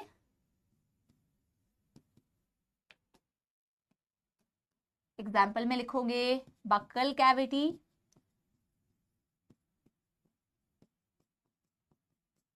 वजाइना, पहले तो ये ट्रैक्ट वाले सारे लिख लो, oesophagus, pharynx, vagina, pancreatic duct, very important बेटा, पैंक्रियाटिक, अरे भाई पैंक्रियाटिक डक्ट एंड जगह नहीं है बेटा, मैं नेक्स्ट पेज में लिखती। एक बच्चा कह रहा है स्किन तो मैम स्ट्रेचेबल है। किस तरीके की स्ट्रेचेबिलिटी की बात कर रहे हो भाई? ब्लैडर की तरह? ब्लैडर की तरह स्ट्रेचेबल है भाई? बेटा यहां पे जगह थोड़ा नहीं है, मैं एडजस्ट करने की कोशिश करती हूं। सलाइवरी डक्ट, पहले इसको डन कर दो बेटा। ये सलाइवरी डक्ट मैंने ना इधर लिख दिया है, इसका कंटिन्यूएशन, ठीक है? डन कर दो। मैं एक बारी केराटिन प्रोटीन क्या होता है ये आपको समझा देती हूँ। केराटिन प्रोटीन क्या होता है बेटा ये आपको समझा देती हूँ। इम्परमिएबल क्या होता है ये भी समझा देती हूँ। गर्म पानी, ठीक है? यस, देखो आप ये नोट करो, तब तक मैं आपको बताती हूं। बेटा अगर तुम्हारे स्किन पर पानी, तुम नहाते हो, पानी अंदर थोड़ी चला जाता है बॉडी के एकदम, हाँ? आपकी जहां पे भी केराटिन प्रोटीन होती है, जैसे आप बाल गीले करते हो, बालों में भी केराटिन प्रोटीन होता है। केराटिन एक प्रोटीन है। आपके नेल्स में भी केराटिन प्रोटीन होता है। जिस भी जगह पे बेटा केराटिन प्रोटीन की प्रेजेंस होती है वो सरफेस ड्राई हो जाता है, इम्परमिएबल फॉर वाटर होता है। आपके बाल गीले हो जाते हैं, बट बालों के अंदर पानी घुस के बाल ऐसे फूल थोड़ी जाते हैं बेटा, बाल वापस से ड्राई नॉर्मल हो जाते हैं, क्योंकि आपके बालों के ऊपर केराटिन प्रोटीन की डिपोजिशन है। आपके नेल्स पे केराटिन प्रोटीन की डिपोजिशन है। आपके स्किन में जो एपिथेलियम है उसके ऊपर भी केराटिन प्रोटीन नाम की एक डिपोजिशन है, जिसकी वजह से आपकी ये जो सरफेस होती है ये ड्राई बन जाती है। तो ऐसी एपिथेलियम, जैसे आपने बेटा ये कंपाउंड एपिथेलियम बनाया ना, तो ये कंपाउंड एपिथेलियम में ही अगर मैं कह रही हूं ना कि केराटिनाइज्ड एपिथेलियम है, केराटिन प्रोटीन है, उसे केराटिनाइज्ड एपिथेलियम बोलते हैं, तो वो केराटिन प्रोटीन इस तरीके से ना बेटा ऊपर की लेयर में ऐसे डिपॉजिट होती है। ये केराटिन प्रोटीन ऊपर की लेयर में ऐसे डिपॉजिट हो जाती है, सबसे ऊपर वाली लेयर में, जिससे वो पूरी एपिथेलियम ड्राई हो जाती है। इम्परमिएबल मतलब जो किसी दूसरी चीज को अंदर आने ना दे, परमिट ना करे, यानी कि impermeable, dry and impermeable for water. एक इकलौता एग्जाम्पल बेटा आपकी स्किन, ठीक है? इसके अलावा अगर मैं कह रही हूं कि मैम मॉइस्ट सरफेस है, गीली सरफेस, आपकी अगर ये वाली स्किन देखोगे तो ये ड्राई है क्योंकि इस पे केराटिन है। अंदर वाला बेटा देखोगे ये वाला सरफेस तो वो गीली है, मॉइस्ट है, क्योंकि उसमें केराटिन प्रोटीन नहीं है।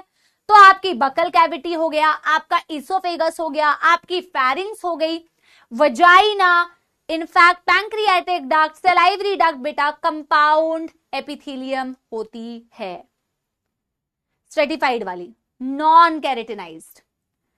एक बारी बेटा डन कर लो।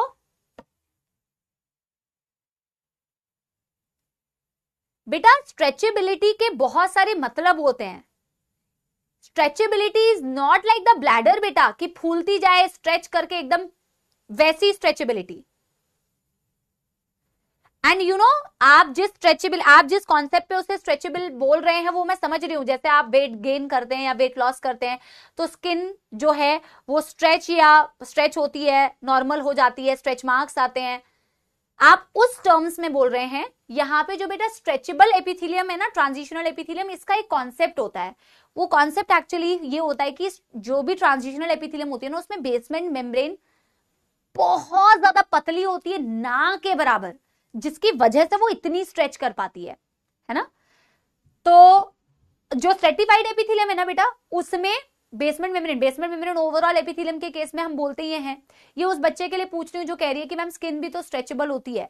तो बेटा स्ट्रेचेबल तो है ही, वो जो हम वेट गेन कर रहे हैं या वेट लूज कर रहे हैं, फिर स्ट्रेच मार्क्स भी होते हैं, but not the kind of stretchability that we are talking about the bladder.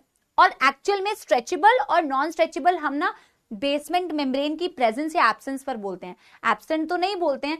बहुत ज्यादा पतली होती है बेटा ट्रांजिशनल एपिथेलियम में बेसमेंट मेम्ब्रेन, जिसकी वजह से वो इतना स्ट्रेच कर पाती है। बट ये बहुत ज्यादा अतिरिक्त ज्ञान है और ये तुम्हारे काम का नहीं है, इसलिए नहीं बता रही, ठीक है बेटा। डन हो गया तो एक बारी थम्स अप दे दो, डन हो गया तो एक बारी थम्स अप दे दो। Yes everybody, yes, done done done. चलिए कंपाउंड एपिथेलियम की एक बारी एनसीईआरटी की रीडिंग करते हैं बेटा। Compound epithelium is made up of more than one layer, यानी कि multi layered of cell, and this has a limited role in secretion and absorption. Secretion absorption में बहुत ही लेस रोल होता है, ठीक है। their main function is to provide protection against बेटा chemical and mechanical stress, even covering, और किसी भी तरीके के स्ट्रेस से तुम्हें बचाना होता है, जो मैंने तुम्हें बताया भी। They cover the dry surface of skin, आप चाहो तो यहाँ पे लिख सकते हो ड्राई क्यों होती है, क्योंकि केराटिन होता है बेटा। एनसीईआरटी ने अगर ड्राई मेंशन किया है तो आपको पता होना चाहिए कि ड्राई का मतलब क्यों है dry. And moist surface of buccal cavity, pharynx, inner lining of duct जैसे salivary glands, pancreatic duct, even oesophagus, even vagina. ये कंपाउंड एपिथेलियम, मल्टीलेड एपिथेलियम आपको दिखा दिया, ठीक है बेटा। सेल जंक्शंस हम थोड़ा सा बस इंट्रोड्यूस कर देते हैं, आज हम पढ़ेंगे नहीं, हम अगली क्लास में करेंगे। आपको थोड़ा सा एक होमवर्क भी दूंगी, ठीक है। यस एवरीबॉडी, यस एवरीबॉडी, ठीक है। सेल जंक्शंस बस शुरू कर देते हैं, इंट्रोड्यूस कर देते हैं। बहुत छोटा सा टॉपिक है, अराउंड 15 मिनट्स का। हम सेल जंक्शन, एपिथेलियम आपका खत्म हो चुका है। अगली क्लास में हमें बेटा कनेक्टिव टिश्यू स्टार्ट करना है। सेल जंक्शंस वाला टॉपिक थोड़ा सा इंट्रोड्यूस कर देते हैं, सो दैट जब आप अगली क्लास में आओ तो थोड़ा सा प्रिपेयर्ड आओ कि हमें ये वाला टॉपिक पढ़ना है, ठीक है। हेडिंग डाल लो बेटा सेल जंक्शंस, ये हम अगली क्लास में पढ़ेंगे। आज हम थोड़ा सा बस बेटा इसे इंट्रोड्यूस कर रहे हैं आपसे। सेल जंक्शंस, ठीक है। यस, ठीक है ना। जिसको छुट्टी लेनी है, जिसको डॉक्टर नहीं बनना है, उनको बेटा धन्यवाद, आप क्लास में आए, आपने स्पैमिंग की, आपने जितनी भी थोड़ी बहुत पढ़ाई की उसके लिए मेरा दिल से शुक्रिया बेटा। अगर आपको छुट्टी लेके जाना है आप प्लीज जाइए। 5:45 तक क्लास है तो 5:45 तक चलेगी। डॉक्टर बनने वाला एटीट्यूड है तो क्लास में बैठिए और अंत तक पढ़िए, ठीक है।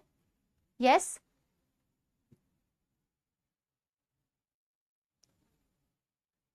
देखो सेल जंक्शंस एक ऐसा टॉपिक है जो बच्चों को इसीलिए अच्छा लगता है क्योंकि डायरेक्ट सवाल आते हैं इस सेल जंक्शन में एनसीईआरटी से, बिल्कुल डायरेक्ट सवाल, ठीक है।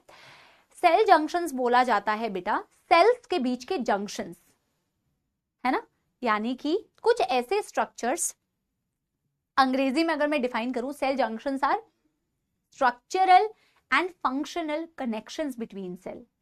सेल्स के बीच में कनेक्शंस को कहा जाता है सेल जंक्शंस। स्ट्रक्चरल कनेक्शंस भी हो सकते हैं जो उनके स्ट्रक्चर को कहीं ना कहीं मदद कर रहे हैं, सपोर्ट कर रहे हैं, या फंक्शनल कनेक्शन भी हो सकते हैं, कुछ ऐसे कनेक्शंस जिनसे इनका फंक्शन जो है वो रिलेटेड होता है, कोई ना कोई फंक्शन में हेल्प कर रहे हैं। तो बेसिकली सेल जंक्शंस कुछ ऐसे स्ट्रक्चर्स होते हैं जो सेल्स के बीच का स्ट्रक्चरल एंड फंक्शनल कनेक्शंस बनाते हैं। हम इससे डिटेल में डिस्कस करेंगे अगली क्लास में।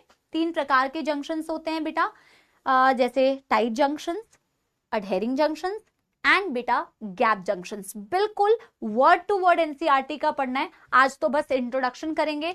सेल जंक्शंस को बोला जाता है बेटा structural and functional connection, structural and functional connection between cells. आप देखोगे कि किस तरीके से बेटा ये स्ट्रक्चरल कनेक्शन है, किस तरीके से ये फंक्शनल कनेक्शन है, ये सब कुछ बेटा आप देखोगे नेक्स्ट क्लास में कि कैसे स्ट्रक्चर्स को सपोर्ट कर रहा है, कैसे किसी ना किसी फंक्शन को सपोर्ट कर रहा है। बिल्कुल जैसे बच्चे कितने बढ़िया एग्जांपल दे रहे हैं, जैसे जस्ट लाइक स्टेशंस, जंक्शंस बोलते हैं ना, Mathura junction, Delhi junction, Kota junction, है ना। यस यस, तो स्ट्रक्चरल और फंक्शनल कनेक्शंस होते हैं। ऑफ कोर्स बेटा we will discuss this in the next class. बस थोड़ा सा हम इसको लिखते हैं कि हमें इसे 3 टाइप के सेल जंक्शंस पढ़ने हैं, दैट्स ऑल। आगे हम नेक्स्ट क्लास में करेंगे। Tight junctions,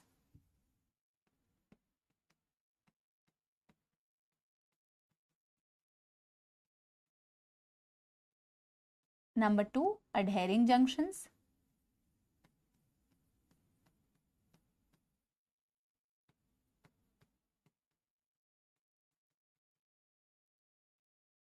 and gap junctions, that's all। बेटा बहुत अच्छी तरीके से अगले वीक भी पढ़ के आना, मैं आपको बार बार बोल रही हूं। देखो कितने फटाफट से 2 हफ्ते, 2 मतलब हफ्तों वाली क्लास हो गई और समय ऐसे बीतता जाएगा बेटा। एक बहुत अच्छा बच्चा, एक सिंसियर बच्चा बनना है बेटा, माँ बाप का सपना पूरा करना है, अपना सपना पूरा करना है बेटा। इसी बेटा प्लीज फीलिंग के साथ आया करो। कौन स्पैम कर रहा है, कोई नहीं कर रहा है बेटा, ये सारे बच्चे फिल्टर आउट हो जाते हैं, सब कुछ फिल्टर आउट हो जाता है एक समय के बाद बेटा। पर आप उन चीजों से डिस्ट्रैक्ट मत होना बेटा, आप अपना टारगेट ना एकदम क्लियर रखना बेटा। कोई कुछ भी बोले, कुछ भी करे, कोई बात नहीं। इमेजिन योर पेरेंट्स, हमेशा बस पेरेंट्स को इमेजिन करो, पेरेंट्स को ध्यान रखो, पेरेंट्स को देखो कितना स्ट्रगल कर रहे हैं पापा, कितना स्ट्रगल कर रही है मम्मी, सिर्फ तुम्हारे लिए बेटा, अनकंडीशनल, है ना। उनका ध्यान करोगे जब भी ना, तो कभी भी कोई अगर डिस्ट्रैक्ट हो भी रहे होगे ना, तो डिस्ट्रैक्ट नहीं होगे, है ना। तो बस वो टारगेट एकदम क्लियर रखना। बहुत अच्छी तरीके से अगली क्लास में पढ़ के आना। रिवाइज तो हम करते ही हैं और फिर कनेक्टिव टिश्यू भी स्टार्ट करेंगे, ठीक है। आज हम इतना रख रहे हैं बेटा। ये सेल जंक्शंस तो अब मैं अगले दिन पढ़ाऊंगी। एनसीईआरटी से थोड़ा सा बेटा सेल जंक्शंस को रीड कराना, थोड़ा सा कनेक्टिव टिश्यू को भी रीड कराना। और अगर आप लोगों के पास मॉड्यूल है, नहीं है तो पीडीएफ फॉर्म में बेटा आपके बैच में अपलोडेड भी होगी मॉड्यूल। तो मॉड्यूल से ना आप करना, एपिथेलियम के सारे क्वेश्चंस लगा लेना। अगर आपको कोई भी irrelevant out of NCERT question मिल रहा है, आउट ऑफ एनसीईआरटी के टॉपिक से क्वेश्चन मिल रहा है, आप उसको टोटली स्किप कर सकते हो, कोई दिक्कत नहीं है, ठीक है। कभी कभार एक्स्ट्रा मॉड्यूल में कुछ एक्स्ट्रा ज्ञान ज्यादा होता है, आप उसे स्किप कर सकते हो, कोई दिक्कत नहीं है, ठीक है ना। तो लाइक आई सेड, हाँ गाना मैं सुना देती हूँ आज, एक छोटा सा गाना डेफिनेटली, ठीक है। बड़े आए गाना गाना पढ़ना तो एकदम, तो वादा करते हो बेटा बिल्कुल उसी मोटिवेशन से आप आगे भी पढ़ाई करोगे। देखते देखते 15 डेज बीत गए और देखते देखते बेटा आई एम टेलिंग यू आप 12th में आ जाओगे। बाकी बच्चे क्या कर रहे हैं, क्या नहीं कर रहे हैं बेटा, please don't get distracted, okay. आप जैसे फर्स्ट डे जिस एटीट्यूड से आए थे बेटा, प्लीज उसी एटीट्यूड से आगे बढ़ते रहो बेटा। अपना फोकस हिलने नहीं देना है बेटा। मुझे डॉक्टर बनना ही है, मुझे फर्स्ट अटेम्प्ट में डॉक्टर बनना है और मेरा बैच अभी स्टार्ट हुआ है। मुझे अभी से ही अपने टाइम को इतना बेस्ट यूटिलाइज करना है ना यार, कि मैं बाद में आते आते बिल्कुल परेशान ना हूं। मेरे पास इतना सफिशिएंट टाइम रहे कि यार मेरे को लगे ही ना उन लोगों जैसा कि ये बैकलॉग हो गया, ये हो गया, वो हो गया, बहुत सारा सिलेबस है, ये आपको इंश्योर करना है, ठीक है। यस चलो एक छोटा सा गाना मैं सुना देती हूँ आप लोग को, फिर टाटा बाय बाय करेंगे।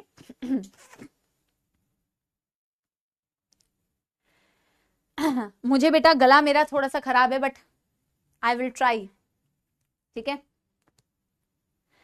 जब हम ना होंगे तब हमारी खाक पे तुम रुकोगे, चलते चलते अश्कों में भीगी चांदनी में एक सदा सी सुनोगे चलते चलते। वहीं पे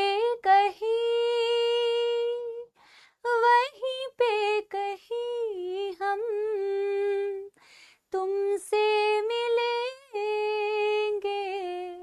बनके कली बनके सबा बागे वफा में रही न रही हम महका करेंगे, बनके कली बनके सबा बागे वफा में। Tata bye bye Arjunas. Thank you so much. I will see you all मेरे प्यारे प्यारे सपोलो इन द नेक्स्ट क्लास। तब तक के लिए बेटा पढ़ाई करते रहो। All the very best.